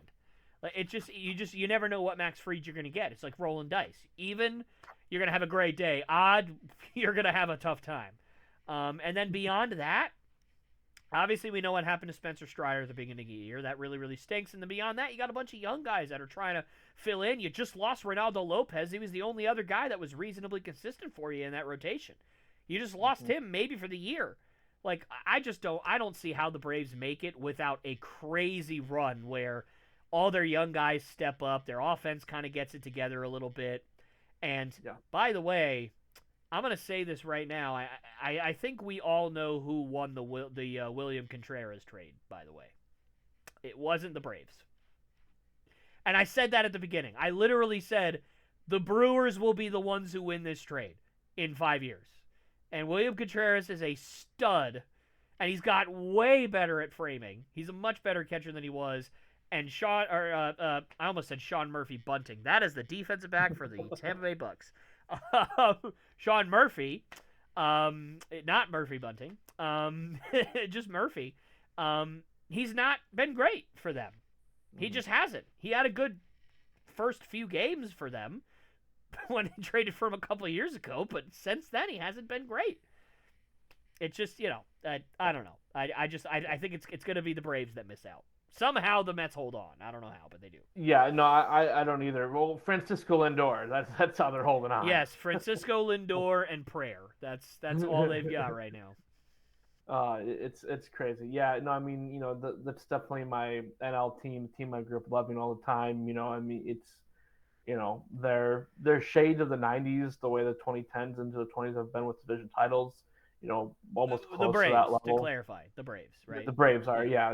So it's a shame, but I mean, at the same time, it's like I don't want them to limp into the playoffs. It's kind of, the Red Sox from a few years ago, where it's like you had this good team and pleasure, but it's like they just weren't doing well, and some injuries and other things that were happening, and it's like you hate to see a talented team limp to the playoffs and then just get destroyed by whomever they play, because they're going to play the Brewers. Whoever wins that final wildcard spot, likely the Brewers. And if it's not the Brewers, it's going to be the Dodgers or Phillies, which is even worse. Yeah. So it's like, at least the Brewers, you might have a chance if you have a decent pitching staff. But I mean, Brewers have a couple of the best hitters in the NL right now. And they just got Yamamoto back yesterday. Yeah. Oh wow, I didn't know that. So it's like, does anybody really want to win this last seed? Do we have to have a 6 team? Yeah, no. Can all the division winners just get a bye this year? Yeah, exactly. It's exactly. Like, oh man. Yeah, no, it's fine. And speaking of the Brewers, I mean, I'm assuming. I guess you'd rather see the Braves win that final wild card spot. The Brewers? Yeah. Oh, 100%. Well, here's the thing, though. You do still have to face the Cy Young, the guy who's going to probably win Cy Young first game in a 3-game series, which means, just like I said with the Twins earlier, that means the Braves have a fighting chance. Right. If they get Max Fried, like the good Max Fried, for that number 2 game, they're gonna make some noise. But at the same time, the Braves, if they do limp in, it's going to be tough. But I still think, even given all that, I actually would rather face the Mets if I was the Brewers. I think it's a better matchup for you. Honestly, for the Mets, I don't really know much about their roster. I didn't pay attention to their roster this year because I didn't think I really had to. So, yeah. Their pitching staff is not like, it's not going to stand out to me. I know that obviously like guys like McGill are over there. David Peterson, I think, is still over there. Like, you got some guys that I know of that are still kind of hanging around. And by the way, I completely forgot to mention how good Seth Lugo has been this year. He might be the number 1 out in Kansas City. I cannot believe I completely forgot about Seth Lugo. So that's what I'm saying. Like the Royals, we'll backtrack on that, but like, yeah, the Royals are just really, really good. That's my point. Yeah. But like the Mets, who on the Mets scares you if you're the Brewers? I just don't know. Right. Again, I'm pleading ignorance. I'm not trying to say. Your two best pitchers are Sean Manaea and Lewis. Oh, goodness. How did I forget about Sean Manaea? He's been really good this year. He's actually done really, really well. He's been on my fantasy team this year. Dude, check this out. So I traded, right? So here's what I traded. Here was the trade that I got. So I traded away Lance Lynn, and I got Sean Manaea and Kenta Maeda. Now listen, Kenta Maeda is awful. Let's just call a spade a spade. He's horrible. But Sean Manaea is not horrible. Sean Manaea has been fantastic all year, and so that was a good trade because Lance Lynn's been injured for most of the year now. He basically got injured like right after I traded him. Sorry about that. But it's hey, well I'll done. take it. Well done. Hey, and the best part is in my league, Sean Manaea has reliever eligibility too because he was a reliever a lot of last year. So I can put him in my reliever slot, and I don't ever have to move him. Leave him there. Yep, there you go. Magnifique. Anyway, I did forget about Sean Manaea. I don't know how, because again, he's on my fantasy team and he's been great. So that was stupid of me. But yeah, so again, I would rather face the Mets. I'd rather face the Mets just because on paper the Braves pitching staff is much better, but it is what it is. Right. I think you're okay if you're the Brewers, regardless of who you play out of those two teams. Right. All right, let's move on to the one of the two big teams. So Yeah. the Dodgers. They're currently number 2 in the NL, which would put them. I don't know if you I always because I still have to remember this right. That would put them if they keep the number 2 seed. That would put them against the Brewers versus whoever the Brewers play. So likely a matchup with the Brewers. If they get the number 1 seed, you're looking at basically a team from their division, whether it's the Padres, Diamondbacks, or Padres or Diamondbacks. Likely. I don't because the Giants. We aren't talking about the Giants here, but So I mean, if you're the Dodgers, are you trying to? Is that making you try, or do you care to try for the number 1 seed if that pits you against a division foe in the first round of the playoffs? No. Or would you rather have the number 2 seed and face Milwaukee? I'd rather have the number 2 seed and face Milwaukee. Unless I'm mistaken. Now, I could be mistaken. So check me if I'm wrong. I'm pretty sure the Dodgers were eliminated 2 years ago by the Padres and last year by the Diamondbacks. Am I out of my mind?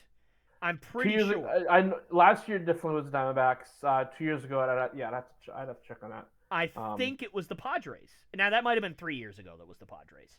But I know the Padres have eliminated the Dodgers in very recent playoff history. So it may not have been 2 years ago, but it was very recent that the Padres beat the Dodgers in the first round of the playoffs. I know that for a fact. So if last year was the Diamondbacks, then that means in recent memory you have lost to both of those teams in the playoffs. No, San Diego was 2 years ago. Yep. Was 2 years ago. Okay, perfect. So in the last 3-1. 2 years, you've been eliminated by both those teams. Why would you want to face them again? Like, I mean, guess maybe revenge, right? To the revenge series, sure. But I'm not afraid of the Brewers if I'm the Dodgers. Right. I'm just not. Like, listen, I've got a better team than you. We have better pitchers than you. Beat us. Find a way to beat us. And if the Brewers do beat you, tip your cap. But let's be real. I don't think very many of us expected the Brewers to be this good. And the reason why none of us expected the Brewers to be this good is because on paper, they weren't very good. So to me... They got rid of everybody. So to me, I'm looking at it going, dude, we have better players than them. Eventually, something's going to have to give. Eventually, some of these players that haven't been that are all having career years are going to start to slump, and that could be in the postseason. So you never know. So I'd rather face the Brewers personally, and just because I think the Diamondbacks are a better team than the Brewers, and I think the Padres are a better team than the Brewers. So just even they're all within of record. I mean, and their records are all almost identical.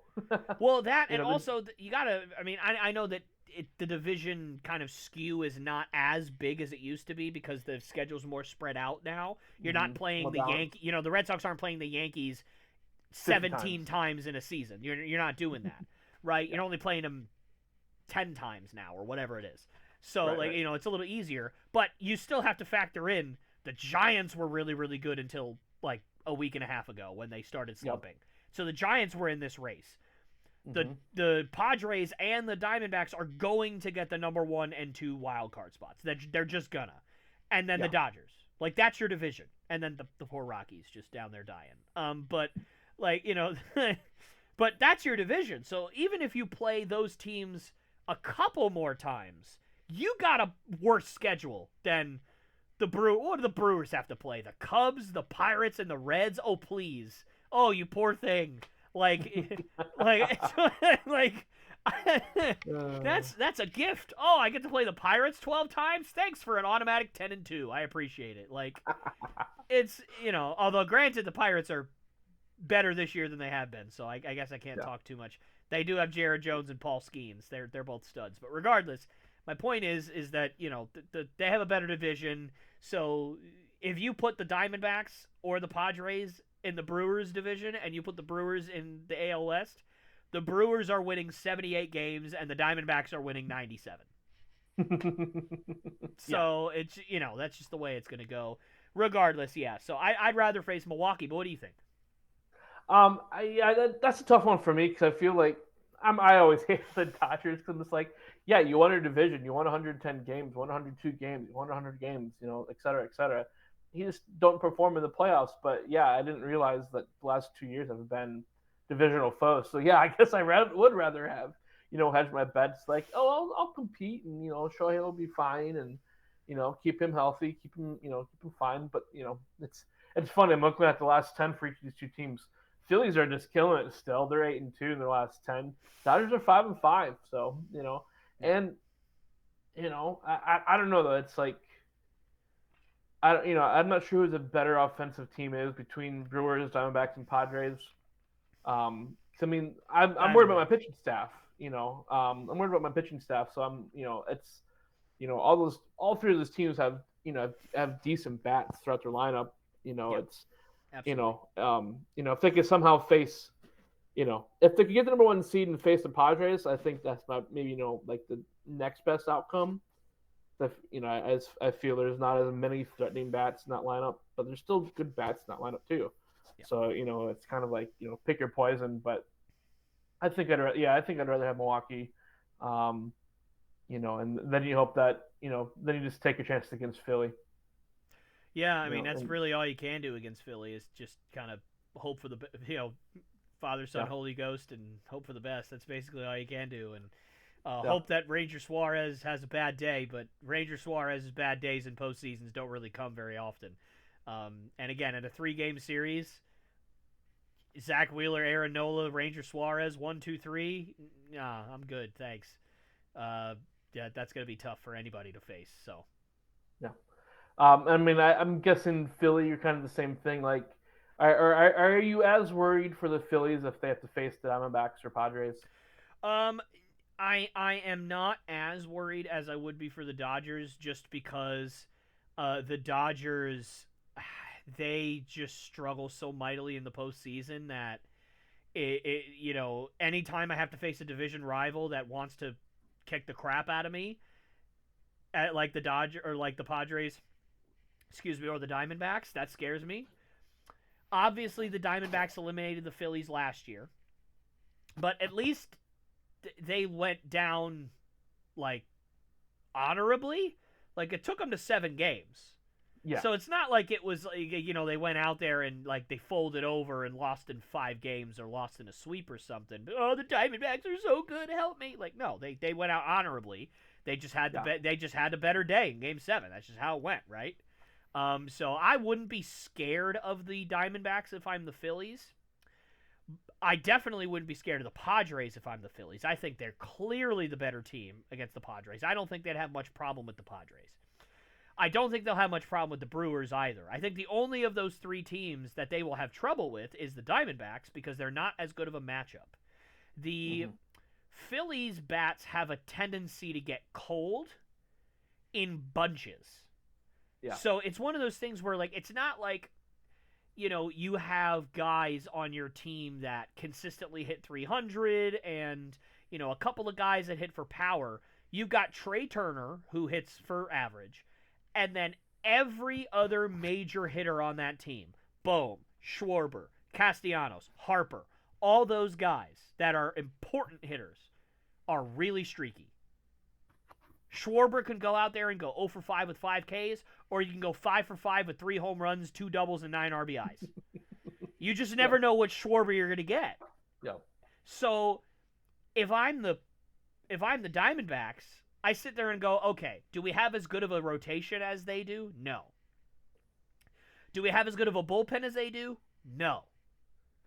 But if we can catch the Phillies in one of those slumps, it doesn't matter if our pitching is worse because they're just going to strike out 18 times and we're fine. Yep. Like that, it's not going to matter. So for me, I would be more worried about the Diamondbacks if I'm the Phillies, but again, they're the better team of anybody in the NL. There's no team on paper that is worse than the Phillies in the National League. They should win any series, and quite frankly, they should win the World Series, if I'm being honest. I don't know that they will because they can get so streaky. Now, Schwarber tends to be less streaky in the playoffs. He tends to be a little more consistent, but Castellanos does not Harper does not. Harper's worse in the playoffs, honestly. Turner's worse in the playoffs usually. He's had a couple of years where he's been right around the same, but usually he regresses a little bit. And Bohm, he's streaky regardless, honestly. So I don't really kind of look at it as a change between the two. So yeah, I think the Phillies will be fine, but out of the three teams, I would much rather not face the Diamondbacks. Yeah. Yeah, I'm a little torn on that one too. But as much as I hate to say it, being a Braves fan, I mean the Phillies is definitely kind of like that, that team. Yeah. I was actually looking up something here too. It's the Phillies have been in the last two NLCSs. They went to the World Series back in 22. Lost, like as you mentioned, lost some Diamondbacks last year. Kind of this. The Phillies are kind of capturing that magic like they had at the end of the 2000s, where they had this consistently good team that finally broke through for a couple World Series, and it's kind of like almost feel like you kind of wonder is the window closing for this team in the next couple years? Is this year that they really need to make sure they win or else? Yes. It is closing. Their rotation's getting older. Zach Wheeler's in his early to mid 30s. Nola's going to be 30 soon if he's not already. Schwarber's already over 30. Harper's over 30. Castellanos is over 30. Trey Turner's about to be 30 if he's not already. I think he's somewhere in the 29 to 30 range this year. I can't remember. So yeah, they are all getting up there. Now that's not to say once you turn 30 you just suddenly suck. Of course not. Right. But to expect the utter greatness that you've seen from all these guys consistently, especially a guy like Castellanos, who literally his only skill is his bat and his bat speed. If that bat speed goes, he's useless. He can't play defense. He can't run. He's useless. Schwarber, no offense, buddy. I love Kyle Schwarber, but basically same. He can't play defense. He's never been able to play defense. Even when he was with the Cubs, they tried to make him an outfielder, and he was very bad at it. Mm-hmm. Like, he can't play outfield. The Red Sox tried to make him a first baseman. He was very bad at it. Like, he just can't play defense. He's not a guy that plays defense. Nor does he have to because he hits bombs. Like, it doesn't matter. But if that goes, that's going to be tough. And Trey Turner is the worst one. Because 80%, listen, all right, I'm going to say something controversial. Maybe it's not super controversial, but I'm going to say it anyway. The only reason that anybody looks at Trey Turner as an even average defender in the MLB is because he's fast. It's because he can get to some balls that other people can't get to because his legs are quick. Mm-hmm. Other than that, he has very little actual defensive ability. Anymore. He was decent with the Nationals, but anymore, he's not very good. I understand that may not be something that people like to hear that are Phillies fans, but he's not. If that athleticism starts to go, if you're Trey Turner, you're going to see a tailspin. He is not going to be even close to the same guy. He's not going to be hitting 300 with 45 stolen bases. He's going to be hitting 260 with 13 stolen bases, 8 caught stealing, and he's going to have a negative defensive WAR. And he's going to be an average baseball player, if not a below average player, that quick. Yeah. So that we see that happen to so many players at the position too. It's like, yeah, you lose that just a little bit of athleticism. It's like, oh yeah. And Zach Wheeler what's is this guy? Yeah, and Zach Wheeler is the one guy that in the MLB, the entirety of the MLB, that I actually think has the ability to age and actually keep a lot of his stuff the same. I don't think he's going to be throwing 98 to 99 like he has been. He's probably going to sit around 95 to 97. But I actually think he's a guy that into his mid-30s can actually keep the way he has been because he hasn't been injured very much throughout his career. He's been injured a couple times, but not like crazy. He's a consistent strike thrower, which helps. He's not just some fireballer that, just relies on the strikeout all the time. Like, he actually is a really good pitcher, too. So, Tyler, strikeout guys are good pitchers, too. Not to me. But it's, that's the guy that I actually think could keep that trajectory. And I'd have to look at Aaron Nola's advanced stats this year. All I know is that the last 2 years, his advanced stats have not been good. They've been quite poor. And which is why I was surprised that they actually kept him for as much money as they kept him for, because he really had a couple of down years analytically. So I have to look and see if he's gotten any better this year. My guess is he probably has, just based on how good the Phillies are. But you never know. That's a guy that scares me. That's a trend that I don't like to see. And then Suarez, he's decent when he pitches, but he's hurt pretty often, and that makes him a little inconsistent. I mean, this year he was dominant. He was my Cy Young pick for the first half of the year. And then he got hurt, and then he came back, and now he's super inconsistent because he missed a bunch of time. And it scares me for the next few years, but shoot, ride it while you have it. And a fun thought experiment, Dan. In 2022 offseason, the New York Mets spent over $1 billion in free agency to make their team better. Yep. The team that spent the second most amount of money that offseason was the Philadelphia Phillies. One team is unbelievably good, and the other team now is okay, but last year literally sold their entire franchise, basically, and got rid of all their players other than Lindor because they were so bad. So it's it's so crazy how, two teams have the exact same mindset. One team, it just works amazing. It's a perfect concoction of guys on your team, and everybody fits their role so well, and then another team that had to blow it up in less than a season after they did that. It's funny to me. But anyway. Yeah. I mean, that's kind of for me for the NL too. I'd be shocked if it came down to something different than the Phillies and Dodgers and the NLCS. But I mean, crazier things have happened. It's baseball. You just never know. Obviously, we saw that last year with Texas and Arizona. But yeah, no, I'm very curious to see how this shakes out.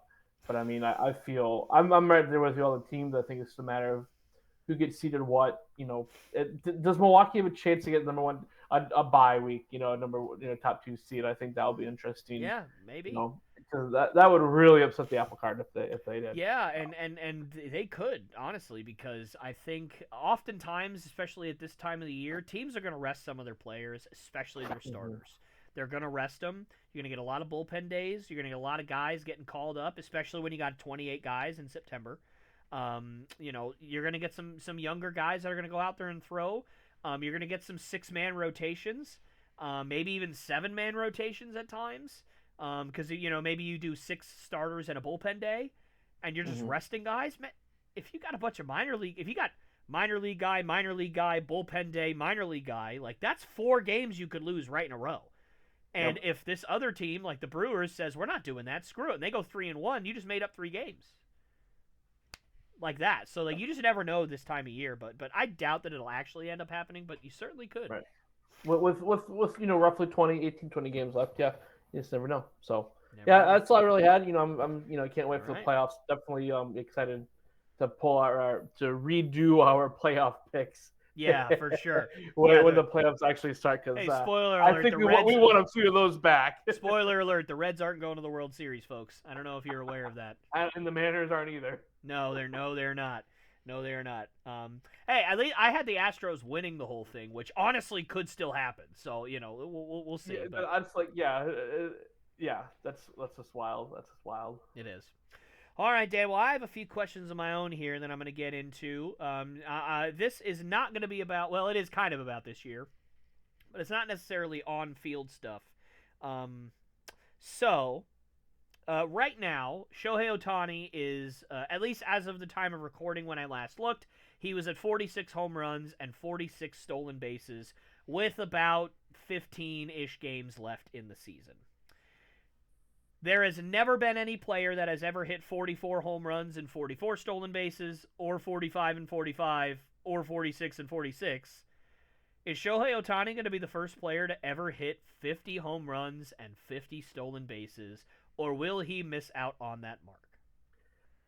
I think he will make that if they don't start resting him. But I think with 15 games left, or 15 maybe more left in the season, and he's only 4 away from each category, I mean, that's I think that's possible. I mean, you've home runs. You've hit 50 in 150 games.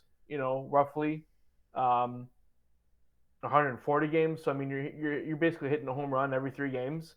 So I think the same with stolen bases. So I mean, the math is technically there. I don't think it's an impossible feat for him. It comes down to I think what do the Dodgers do? But I mean, the Dodgers are fighting for playoff seeding. So unless they are completely happy with having the number 2 seed. I mean, I believe I don't think they really have a chance to lose the division at this point. Unless they are completely content with the number 2 seed. I think he gets the playing time to get there. I'm looking at, I don't know if he's actually missed any games. I'm showing that he's played in 142 games, and the Dodgers have played 145. 145. So he's set out in 3 games. So I mean, he's hardly set out any games. Has been hurt. So I think he gets 50-50, no problem. Yeah, I agree. Also, I did just look. Apparently, he did get a stolen base since I last looked. So he's now at 46 home runs, 47 stolen bases. So I do want to get that exactly right so that no one yells at me. But yeah, I think so too. Again, I could 100% agree with what you're saying, man.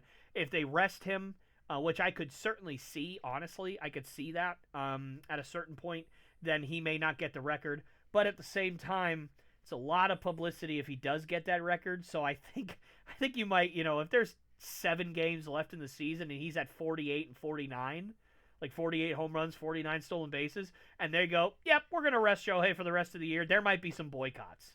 Like, there might be legit, like, some very angry people. Which would be worse, sitting Judge so he couldn't break his own home run record from 2 years ago, or sitting Shohei before he could get him? Oh, sitting Shohei. It's not even. Well, because think about it. Think about what you just said. Sitting Judge to break his own record? He already has the record. Yeah. I guess, yeah, technically Shohei Ohtani does have the record for the only guy to hit this many home runs and this many stolen bases, sure. But nobody's ever done 50-50. Not a single person. So, like, that's a huge milestone. And you can sit there and by the way, Shohei Ohtani's getting paid $2 million to do what he's doing right now. Let's not forget that the Dodgers, backtracked all of his money to go until after he retires. So let's just not forget that they're paying him dies at this rate. No money to do what he's doing right now by comparison. So, yeah, just it's wild. But regardless, yeah, no, that would be significantly worse. But I think he gets it. He's facing, he's facing Jordan Wicks tonight. I think it's Jordan Wicks, something Wicks for the Cubs, a lefty. And in his career against him, Shohei Ohtani has gone 2 for 3 against Wicks in his career. So not exactly a lot of a big sample size, but he is one of only 3 Dodgers in the lineup that has actually gotten a hit off of Wicks in their career. Interesting. So that's interesting. But anyway, yeah, no, I think he gets it. So we'll see what happens, but I think he certainly gets it as well. All right, moving on.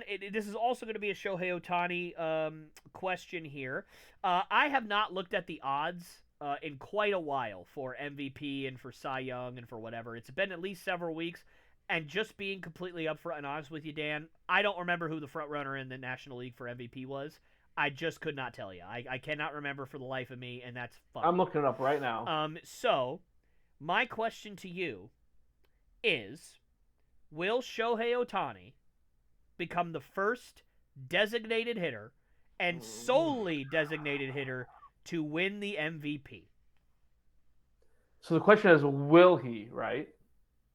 The question is, will he? Will he? Yes. My answer is, should he win the MVP? I don't know. Will he win the MVP?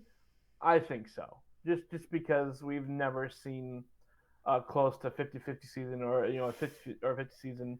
I don't like that it's a DH position, but at the same time he's just dominating as a hitter.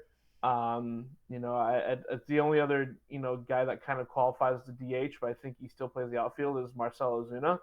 I think the only guy that you could really maybe even give a chance to win the MVP is Francisco Lindor. So That's I mean, crazy.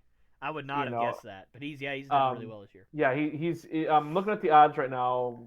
At least according to the Fox Sports article I clicked on as of today, actually. Yeah, Shohei Ohtani is by far and above the favorite to win the NL MVP. Francisco Lindor is second, or Zuna's third. The only Ozuna's person. third. Oh man, two So I mean, DHs. What are we doing, guys? Somebody play some yeah. Well, I mean, defense. I think Ozuna plays the outfield though too, right? Does he? Doesn't Oh, he? is Or he has? starting in the outfield now? Well, I don't know if he's starting, but I think I wouldn't be surprised if he has. But yeah, that's what's crazy too. Is like, but he might be the primary DH for the Braves. He is. I I know. honestly I don't. know he is the primary DH for the Braves. I just don't know Okay, so yeah, we how basically often he have plays the two outfield. two of the three candidates for National League MVP are both DHs. So yeah, he probably will win this. I don't think Again, I think you can make an argument he shouldn't because he doesn't play in the field. But I mean, like at the same time, he's dominating this position. There's only one other person I think that has more stolen bases than him. That's Ellie De La Cruz. There's only one more person that has more RBIs than him. That's Francisco Lindor. The only guy I was looking this up in Fangraphs. The only person that leads in WAR over Ohtani is Lindor, but that's by .4. So I mean, they're basically neck and neck for a guy that doesn't play the defensively. Yeah, So I mean, yeah, and he's just been that's that defensive. including defensive WAR for Lindor, and Shohei Ohtani is literally just doing that with his Negative. bat. Yeah, actually has a negative. For Lindor has a negative D WAR. Yeah, No, that's. no, no, no, no. Sorry, Otani has a negative one just because he doesn't play defensively. Oh, well, okay. Well, that makes sense. So again, so the offensive prowess is so good. Yeah. He's one of like 9 guys to have at least a 290 average. I mean, he checks off 612 slugging percentage. Then that's top slugging percentage is top in the league, National League. I'm looking at just National League stats here. His on base is the 5th best in the National League. You know, Freddie, Ozuna, and Bryce Harper are the only guys. 3 of the guys ahead of him. So it's just like he's checking all the categories.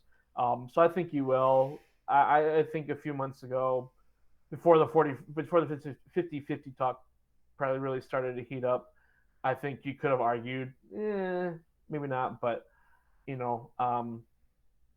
baseball purists will probably not like this at all, just because the DH is this, a weird thing for so many.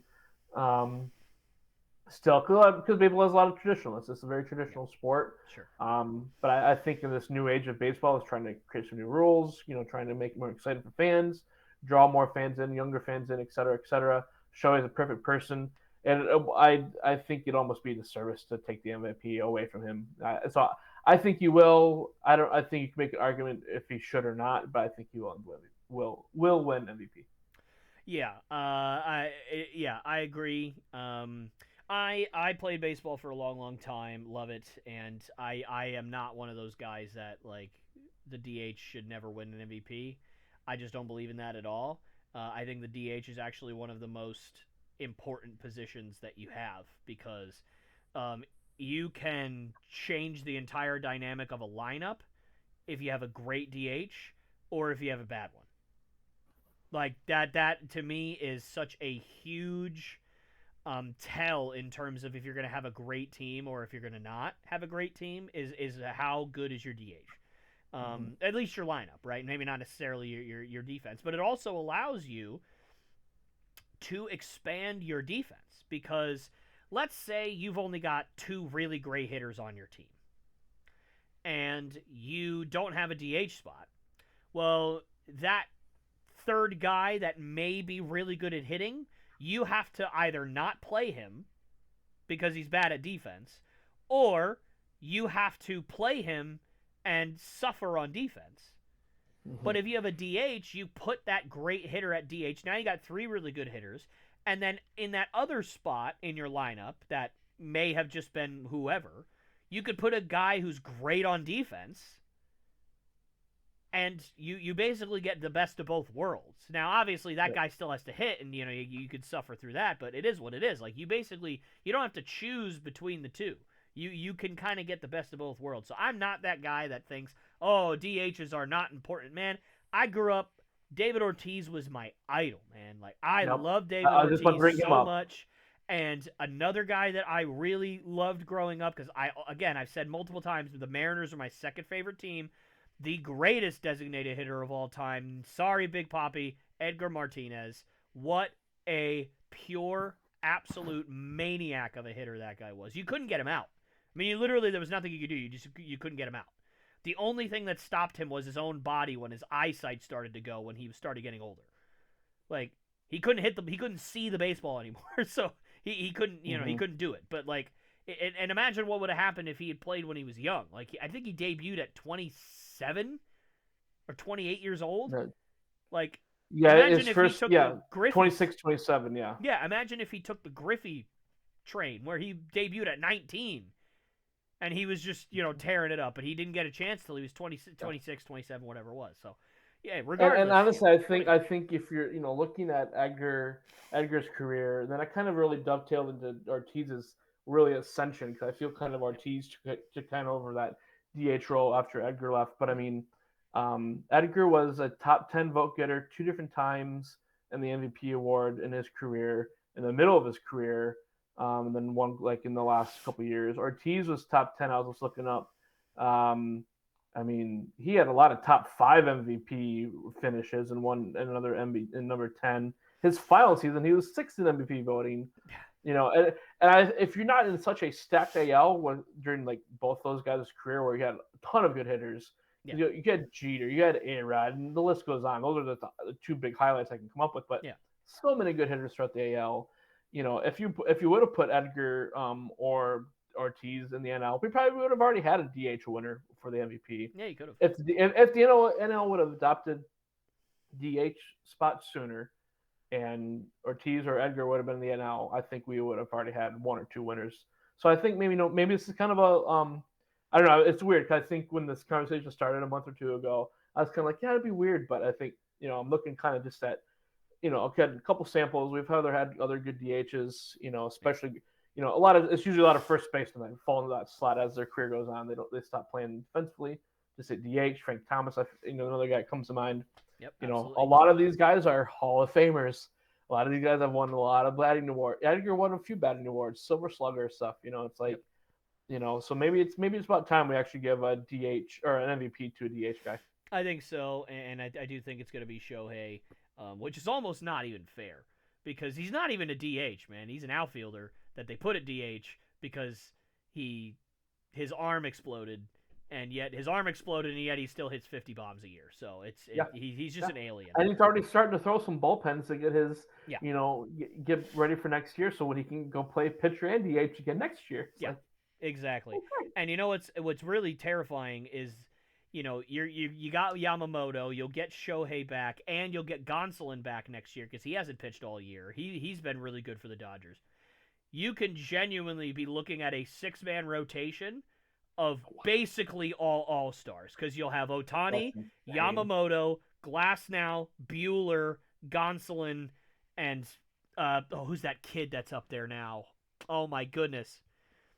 I can't think of his name. Miller? Miller? Is it Miller? Something sure. Miller? I think. His stats aren't great, but the kid's got a ton of potential. Like imagine like that is a 6-man rotation that you can have all year long and you're still going to win 100 games. Could you imagine? We've never seen a team be able to field that. It feels like that. Ridiculous. At that level before. And that's before free agency or trades. God knows who they're going to trade for or sign this offseason. They may sign, they may go back to the future and take a 28-year-old Jacob deGrom and sign him to their roster. Just have him go out. The 2021 deGrom that had like a .5 ERA through 15 games or whatever. But and that just even goes more to the point. Like that window is definitely closing for Philly. Like they gotta take advantage of this. Oh, by the way, Corbin Burns is a free agent. Y'all better watch out if he goes to the Dodgers. So don't. Well, I think Corbin Burns is gonna be a Dodger next year. He might. Can you imagine that rotation? Holy crap! Yoshinobu Yamamoto's your 5th starter. Just get. Well, I mean, and that would Oh allow you to God. honestly bring in. That would honestly allow you to bring Shohei along slowly, Yeah, yeah, pitching wise. yeah. That's what I'm saying. You could have a 6-man rotation so that Shohei can get some extra rest in between all of his starts, and you have basically just studs at Yeah. every single. Oh, by the way, that also doesn't include Dustin May. Does everybody forget about how ridiculously good Dustin May was before his arm exploded? Like that's Oh not even boy. including him. So like you got such a deep team if you're the Dodgers. It's just going to be ridiculous. But 7-man anyway, rotation. Why not? I mean you could unless one of those guys completely stinks. You could genuinely put out a 7-man rotation if all those guys are healthy and on the roster, and just start ruining people. And then, as you get towards the year, put Gonsolin and the kid Miller and maybe Dustin May in the bullpen, and you'll be fine. Shorten it to 5 once you get closer to the playoffs. Anyway, okay, last question for you, sir. And then we will move on to your quiz here that you've got going on. As of today, so earlier today, the Chicago White Sox lost to the Guardians 6-4 to drop their record from to 33-114. Yes, you heard me right, folks. The Chicago White Sox have 33 wins and 114 losses. I honestly could not even begin to tell you the last time that a team lost 114 games. I honest to God have no idea. So I simply will put to you this question, Dan. Are the 2024 Chicago White Sox the worst team in the history of Major League Baseball? Are we talking modern era, or are we including all the way back to even See, that is 1880s? I love that question. That is the best question ever.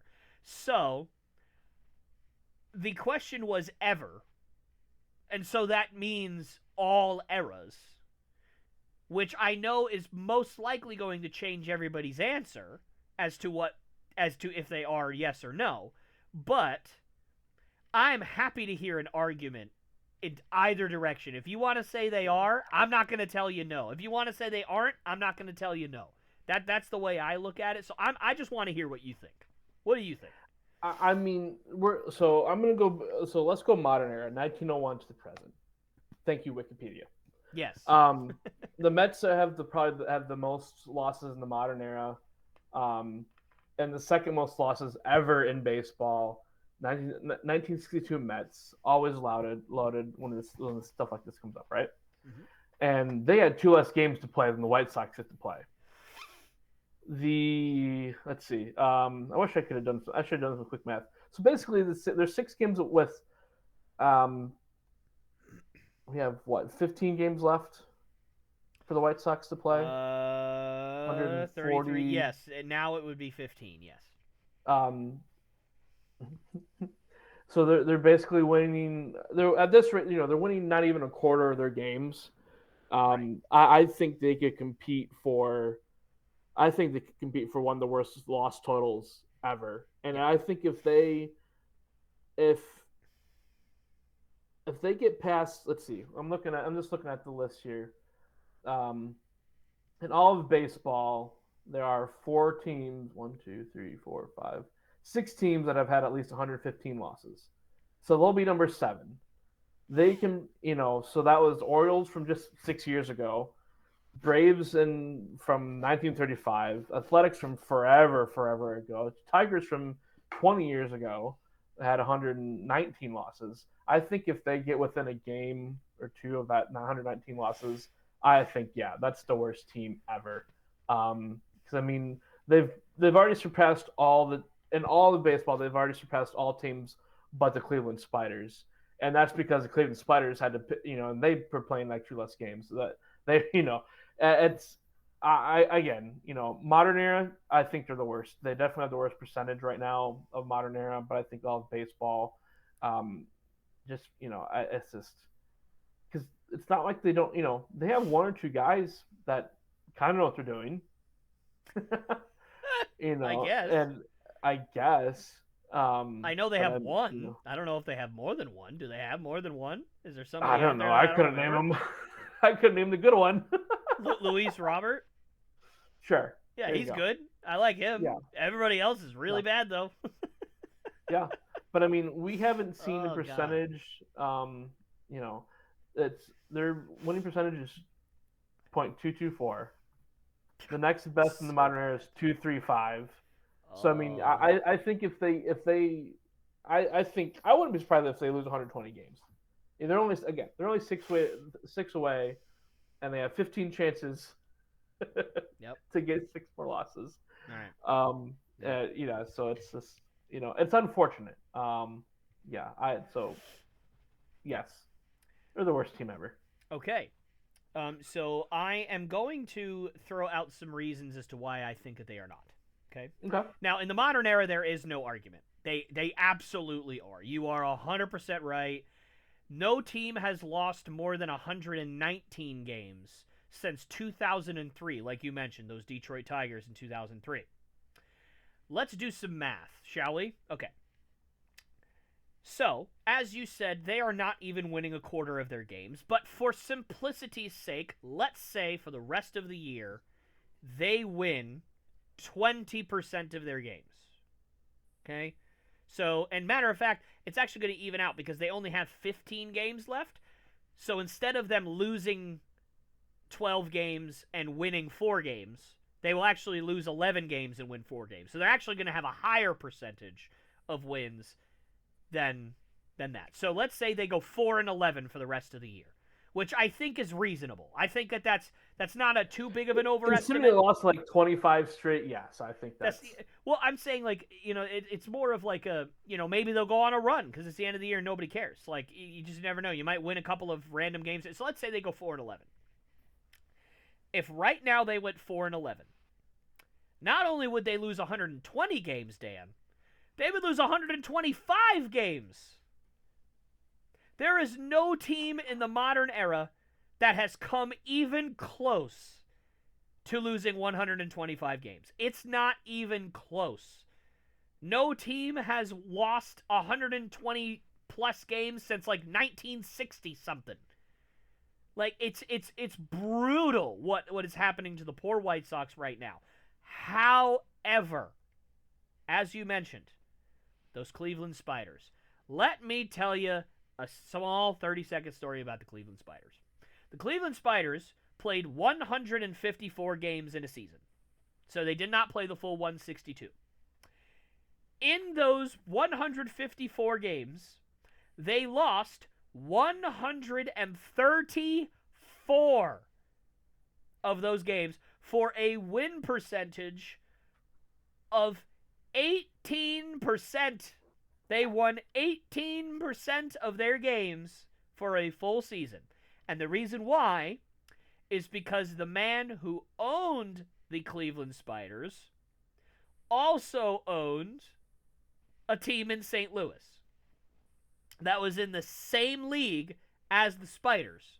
And he liked the team in St. Louis better, and he didn't like the Cleveland Spiders. And so basically what he did was anybody who was any good on the Spiders, he just forced them to be sent to St. Louis to play for that team. And then he sent all the bad players from St. Louis to Cleveland, so Cleveland had all the crap players and St. Louis had all the good players. And that's why the MLB and all major sports have rules that you can't own multiple teams at the same time because it's conflict of interest. Because literally that one man was like, ugh, I hate Cleveland. Ugh, send all this garbage over there. Oh, hey, that guy's hitting 300. He can come play for me over here. And he just didn't care. He just said, screw you, Cleveland. I don't like the Spiders. So that is a wild, crazy thing that just will never happen again. And it's multiple Spiders teams. It's not just the one in 1898 or 1899 is the one I'm talking about. But there were multiple Spiders teams in that handful of years that were as bad or maybe slightly better by a couple of games than this. But yes, in the modern era of baseball, I don't think we have seen so much misfortune as to what the White Sox have somehow put together this year. And here's the amazing thing. Who did they trade this offseason? Who did they trade at the trade deadline? Who You'd did have to they remember. let go? Did they trade Robert? Did they trade anybody else? Did they trade Crochet? I guess Crochet knows what he's doing. That's another guy that's pretty good. But did they trade anybody outside of Michael Kopech to the Dodgers? I mean, I can't think of anything else. Maybe they did, and I'm just not knowing. But I mean, they didn't even really like do anything to get young prospects or to, trade away some of their main pieces.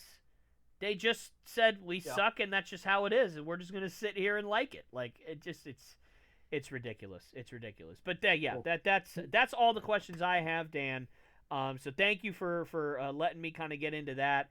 Man, the White Sox are bad, and man, is Shohei Ohtani a stud. I just looked at their roster too. It's Yohan Moncada famously got that big international contract for the Red Sox, and he was a key cog in getting Chris Sale from Chicago to Boston. We all know this. And he's like 30 now, and he hasn't been good in a decade. No, and he's still there. I think they still think he might. He's still there. He's on the 60-day injured list, so I think that makes sense. Yeah, that checks out.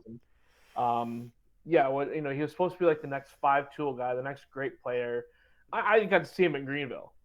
He could not play defense. No. He played second. He could not play defense. He couldn't field grounders for the life of him. Greenville, even though it's technically high A now, it's A ball. That's it's A ball, AA, AAA. For if you're not familiar with, for those that aren't, I'm not saying you are. For those that aren't familiar with minor league baseball, it's the low end of the minor league teams, and he's having trouble fielding grounders. I don't think they could trade him quick enough. I think that's the. But he's always been one of those guys where I'm still always been curious. I'm like, did he ever get it going?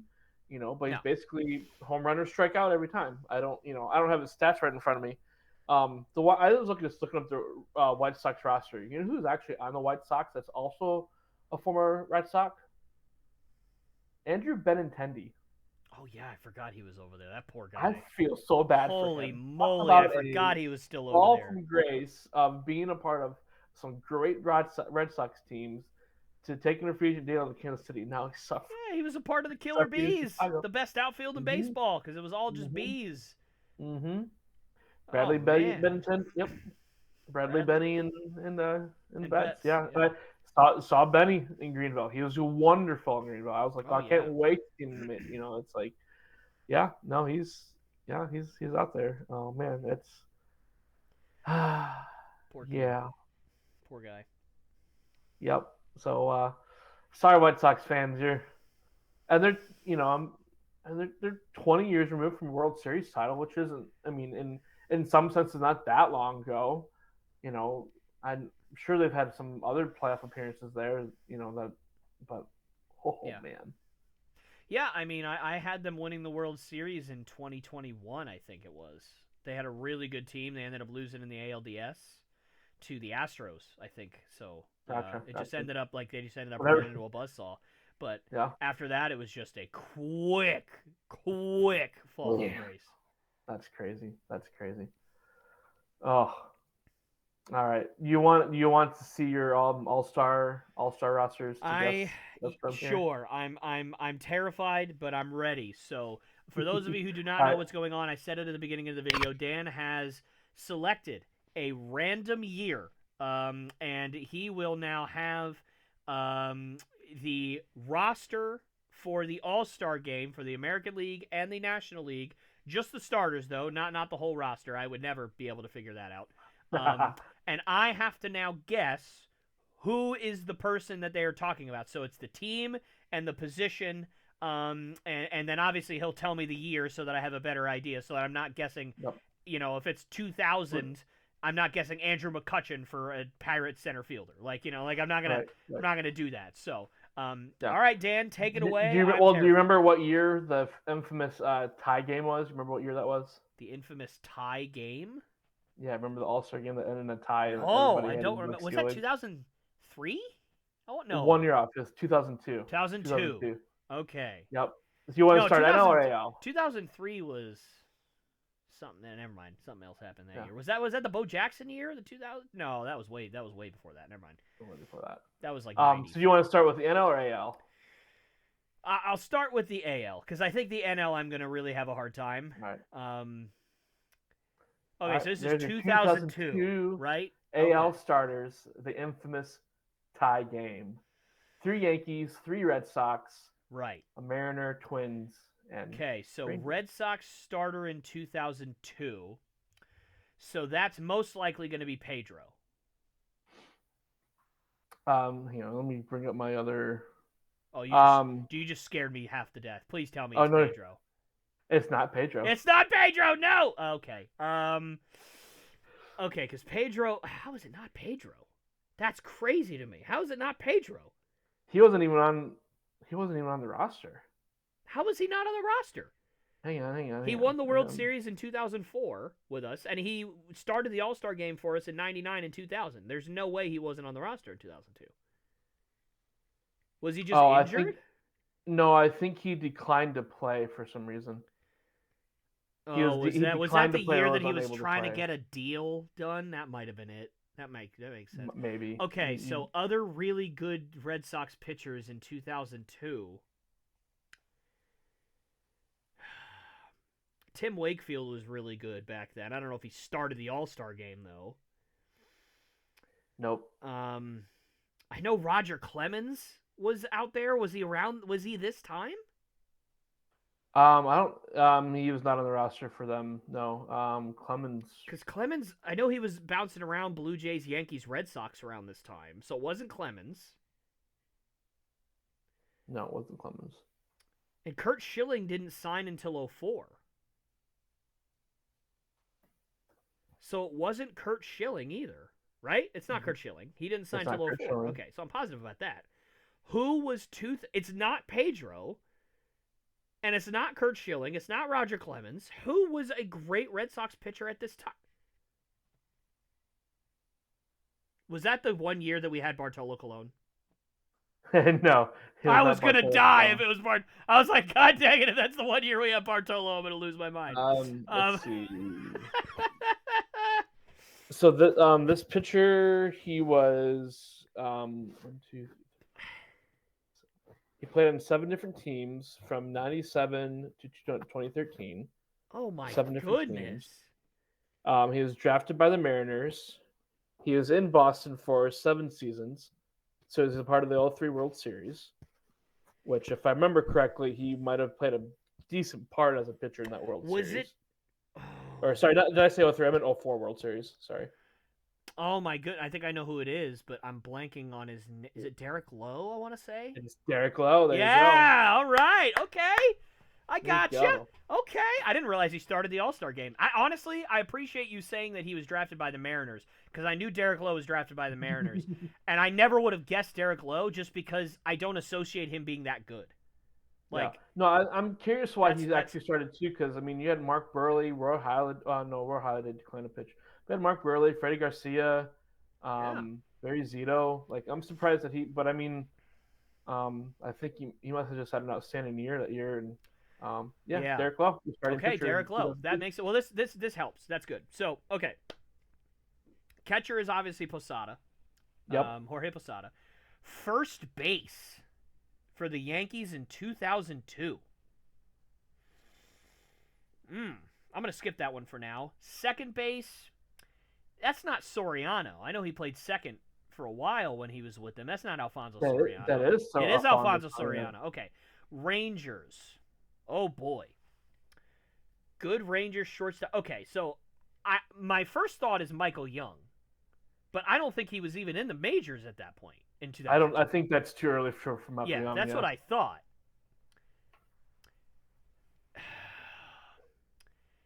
Who did Miguel Tejada play for in 2002? Oh boy. Was he on the A's? Wasn't he like in a? I thought he was forever Orioles or A's. Yeah. I think he was on the A's, so it's not Miguel Tejada. I'm gonna skip that one too. Third base for the Red Sox in 2002. Okay, Bill Miller was the starter in 04. And I don't associate him as an all-star starter, but I'm going to throw him out there just because he was the starter 2 years later. Is it Bill Miller? It's not Bill Miller. Mike Lowell, way too early for Mike Lowell, obviously. This guy only played with the Red Sox for 3 years. This was the second of 3 years, and he was drafted by them as well. I think he was drafted by them. Hang on, let me. Yeah, I'm upset because I'm not coming up with. This is one that I actually thought might be really hard for you, but I wasn't sure. I wasn't sure how well Well, you knew look, your look. I early, know, early I know. Nomar Garciaparra was really, really good, but he was mainly a shortstop. Yeah, he was short. This guy kind of played a few different positions around the diamond, but I think he was considered mostly a third baseman. Was He he got on? time. So he was not on the team by the time they won the World Series. He was gone already. Correct. Where did he Correct. go? He then went to the Diamondbacks, then the Blue Jays, Giants, Angels, and Dodgers. Was he Took drafted by him. the Red Sox? Yes. So Yes, he he was was a drafted. young guy. Had to have been, right? A pretty Yeah. young guy that was drafted by the Red Sox to play third base. He took a few years to get to the minors, though. He changed positions in the minors, was converted to catcher. Yeah, it took he was, I think, 25 or 26 by the time he actually got called up. Yeah, I'm not. I don't Yeah. think I'm going to come up with this, man. That is a hard one. Do you want to give that one, or do you want to come back to it? Just No, in I case? can come back to it. Okay, so Twins, right? Yes, Twins Twins fielder. outfielder. I'm gonna Think outfielder here more than right fielder. think outfielder. Okay, so Torrey Hunter. Yes, Okay, Torrey Hunter. Ken Griffey Jr. in center. That's not even difficult. And Manny Ramirez in left. That's not even difficult. Who in center field there again? Oh, Ichiro. I'm stupid. That's okay. I'm thinking. I'm sorry. I'm 2 years before that. You're right. It's Ichiro. Yeah, Why was Ichiro not in right field? I don't. Well, I'm not, that's what I was trying to look up earlier too. Yesterday. Ichiro always played right field, and Torrey Hunter always played center, so that doesn't make sense. But anyway, you're just trying to throw me off, Dan. It's fine. And then Manny was in left. That was correct. Yes, that is Manny left. Maybe okay. I could have. Maybe I flipped the logos on accident. They're listed. They're listed as outfielders and everything I could find. They weren't listed in their true positions. Okay. So I should have looked them up. So that was unintentional misdirect there. That's okay. Is first base Jason Giambi? Ding, ding, ding. There you go. I don't know how I didn't get that the first time. That was really stupid. That's all right. Okay, so now I just have the Rangers shortstop and the Red Sox third baseman. And I got to tell you, I don't know if I'm going to come up with it. The only guy that I'm coming up with right now that was on the Rangers around this time that played infield was Robbie Alomar, but he was a second baseman, and he might have even still been with the Twins in 2002. I'll just put it this way, because I don't want to give you too many hints just yet. This player did not play with the Rangers very long. He's not really. He's known for the Rangers for one thing, but it's not really the team he's known to be associated with. He's known for the Rangers for one thing. Because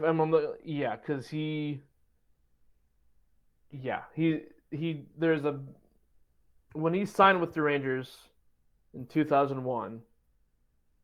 It was a very big headline, but he did not stay in Texas. Oh, it's A-Rod, isn't it? This is the one A-Rod year. Yep. Oh my goodness! Wow, that makes so much sense. Okay, at A-Rod. the time, he had the best record. Yeah. Okay, honestly, dude, I probably still would have got there without that hint, but that was very helpful. I was like, that's what I was trying to say. It's like not the team he's known for, but it's still a big deal that he went to Texas. And I said him like 4 times in this video too. I said A-Rod earlier, a couple things. I think I might have even said it here. So I would have eventually gotten there because I would have been like Ranger shortstops. Who played shortstop? A-Rod was there for a year. Oh, was it? Like I would have gotten there eventually. Yeah. Okay. But now to Red Sox when we third talk about shortstops though, like Nomar was on the roster, Miguel Tejada was on the roster. He was with Athletics. Omar Vizquel was a great shortstop at that time for the Indians. Right, too. Yes. I mean, they were stacked at shortstop that year. And this guy was better. A-Rod, clearly was better than all of them. But third base, man. Who in the banana sandwich was this third baseman? You said he was a converted catcher? Yeah, so in the minor leagues, he was drafted as a shortstop. Then he played at first base and third base, and then they tried to convert him to catcher, but he got hurt, so they pushed him back to first base and third base. So, but when he was called up, um, he was a third baseman. He was a decently hitting third baseman, but he was not a good fielder.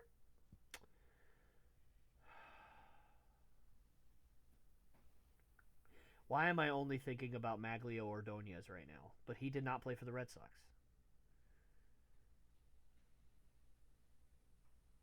Maglio Ordonez was so good for the Tigers at this time, too. I would have swore that he should have started at third base. Him or Eric Chavez. Um, they weren't even on the roster at third baseman. Maybe they weren't great at this point then. Your other third baseman were Tony Batista and Robin Ventura. Yeah, dude. Honestly, that's probably going to be the one I think get. third base was really weak for the AL this year. This is hang on. That's gonna Shea. Go ahead. Shane Hillenbrand. Dude, I'd have been here for 20 years and I would never have gotten that. So fair enough. I'm fine with that. I am. That was the one I figured would stump you. It's not a chance. 9 out of 10. Not a chance. I'll take it. I'll take it. That's not a bad. Well, 8 out of 9, but not bad. Well, with the pitcher, 9 out of 10. No. Oh no, yeah, 8 out of 9. I can't count. Hey, yeah, that makes 2 of us, buddy. That's okay. All right, National League here. Let me have it, man. I'm in trouble. Right. This is not going to go. National League Expos. Right. No. 2 of them. 2 of them. Well, I know the first one. The first one is Vlad Guerrero. That's not hard. The right fielder. Yes. Okay, Diamondbacks in 2002 is that Randy Johnson? The other one. Kurt Schilling. Yes. Okay. Oh yeah, no, he was still on the Mariners. Randy declined to play, so he could have started, but he declined to play. Okay, so then Kurt Schilling. Fair enough. Mets catcher, is that Mike Piazza? That is Mike Piazza. Okay, first base for the Rockies. Todd Helton. Yes. Second baseman for the Expos, dude. What? We'll come back to that one. Let's just go balls. back to that one. Okay. Jimmy Rollins at short. Yep. Mike Schmidt? No, that can't be Mike Schmidt. What am I, an idiot? He was in the 80s, you dummy. Such a stupid answer. That was the worst thing that you've ever said. Phillies third baseman. Oh, it's somebody so obvious too. I know it. It's so obvious. This was his first year. First time he was selected as an All-Star. It's so obvious. I know it's so obvious too. Oh man.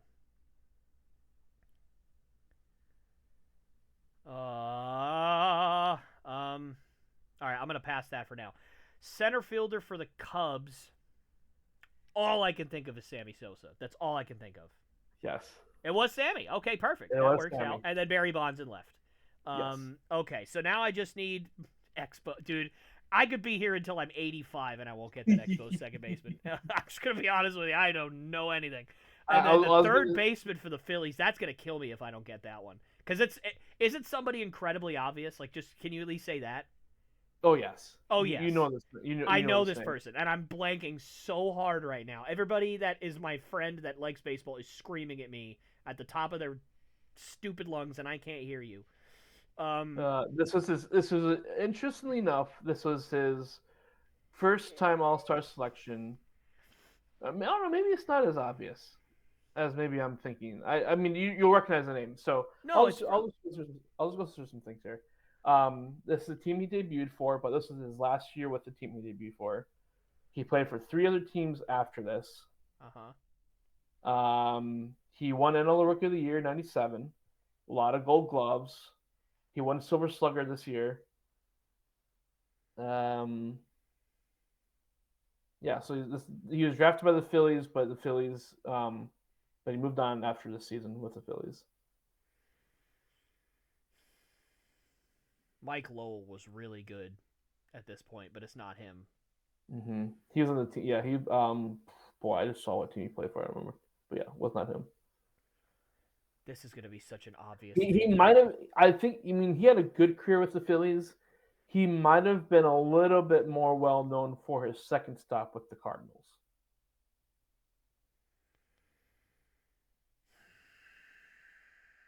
Because that was he won a World Series with the Cardinals, When? 2006, when they were like winning one like every 3 years. Man, dude, I'm so mad. I cannot think of it. I don't know who this is. And I know it's going to be somebody super obvious, and I'm going to be very, very upset that I don't get it, but I just don't think I'm going to come up with it. He was Hall of Famer. He was inducted to the Hall of Fame last year. Last year? Yep. How long did he play for? Uh, 16 years. Oh my Phillies, God! How did I? Phillies and the Cardinals. 2 years in Toronto, 3 years in Cincinnati. But he is more known for his he's probably more a little bit more well known for his time in St. Louis than Philly, but he was still good in Philly. Oh my God! What? This is gonna be. It's so obvious. It has to be, and I just can't think of it. I'm so mad at myself right now. I should get this. I 100% should get this, and I cannot get it. Okay, think, Tyler. Think. Who is a good third baseman during this time in the National League? Think.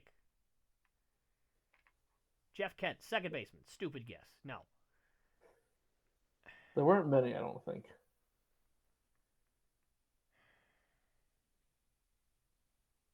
Gosh. He's more well known for his time with the Cardinals. I would say slightly more well known. Slightly more well known. All I'm thinking about is Carlos Beltran, and that's just not it, dude. Like, he's not even a third baseman, you absolute tool bag. Gosh, man. Honestly, brother, I don't think I'm gonna get this. So let's move on to that Expos second baseman. You're laughing. Okay. So is this somebody that like I'm never gonna get? Like I might as well just not even try. I mean, Or... I don't know. I'll at least pull out some things. Um, he he played his whole career. He didn't have a long career. He played for 11 seasons. It looks like. All but 2 of those were spent in either as an Expo or the Nationals. His last 2 seasons were in Seattle. This is his second All Star game. He won the Silver God. Slugger Award in 2003. He won the Silver Slugger at second base in 2003. Yes. I just keep thinking Brett Boone, but it's not Brett Boone, is it? Mm-mm. Yeah, dude. He's a 300 hitter both year in both 2002 and 3. Yeah. Um, Not a chance. Injuries cut his career short. Looks like not happening. It's just not happening. Jose Vidro. Who? Jose Vidro. Dude, I've never heard of that man in my life. No offense, Jose, but I've never heard of you, pal. Yeah, he was a 300 hitter, and I think he was just that good of a hitter to where. Hey, good for good for him, I guess. I think we might have known him more if his injuries wouldn't have cut his career short. Fair enough. Fair enough. Okay, Phillies, dude. I've got to figure out a way to get this right. How am I not thinking of that Cardinals team that was really good? So in 2004, this guy had a go-ahead hit off of Roger Clemens in the NLCS. He was with the Cardinals at that point. And then in 2006, he had a Game 1 homer off of Verlander in the World Series. Yeah, that doesn't help me. Okay. Unfortunately. 8 Gold Gloves. Fourth one amongst all third basemen. Dude, it's so obvious. It has to be. It has to be so bleeping obvious that it's just completely skipping my brain, and I just cannot think of it, man. Oh my gosh, I'm gonna be so mad when you tell me what it is because it's just not coming to me. It's just really not coming to me. And for what it's worth, he was inducted last year in the Hall of Fame, but it was like the sixth try for him. It wasn't like a first ballot or anything. I So mean, yeah, I don't know, man. I give up. Like I Scott tap. Rowland. Oh, Scott Rowland, yeah. Yeah. Honestly, man, you know what? I know that that's a reasonably somewhat obvious name, but I was terrified coming into this. I'm pretty happy with that. I mean, so what are we? We had what? 7 out of 9 and 8 out of 9, so 15 out of 18. I don't know. Somebody do some quick math for me, but 15 out of 18. That's not bad. I'll take that. there we go. Oh my goodness. I honestly thought I was, dude. I said to you, I said, folks, I said this before we got on air here, that I was aiming for 50%. That's what I was aiming for. I was like, Oh, if yeah. I get a I knew 50%, I'll be happy. I crushed 50%, so I am more than happy. I'm a little upset that I didn't get Jason Giambi right away. I don't know what happened to me, but I got it eventually, and then obviously A-Rod as well. But that would have been very upsetting if I didn't get that. But I would have eventually gotten there. It's late at night. We've been recording for a while. My brain doesn't work, but we're here. Yeah. Well, there we go. Man. Well, alrighty, folks. So here's what we're gonna do. Dan and I also planned on talking about some wrestling tonight. So what I'm actually gonna do is we are actually going to do that in a separate video because I think this has gone on a bit longer than what we probably thought it was going to, especially with just me taking a little while for the quiz because my brain is stupid. So I think we're going to do that in a little bit of a separate video. So we're going to do that for you. So keep an eye out for that. So what I'm going to do is I am actually going to release the podcast in 2 parts. Actually, now technically 3 parts. So we'll have the NFL stuff that I did earlier today in just a clip. And then we'll have this being kind of the main podcast episode. And then we'll have a wrestling content a little bit later in the week. It'll all be released either later this week, over the weekend, or early next week. So that way you guys can see all of it. So whatever you guys are into, whether it's baseball, whether it's football, whether it's wrestling, whether it's just me being dumb, you will have all of that ready to go and good for you guys. You can watch all of it. You can watch some of it, whatever it is. So thank you guys so very much. If you stuck around for this whole thing, God bless you. Thank you so very much. And we're going to keep on doing this. I enjoyed this quiz, and hopefully we do some more down the road because I definitely had some fun. But thank you guys so very much for watching, and we will see you all next time.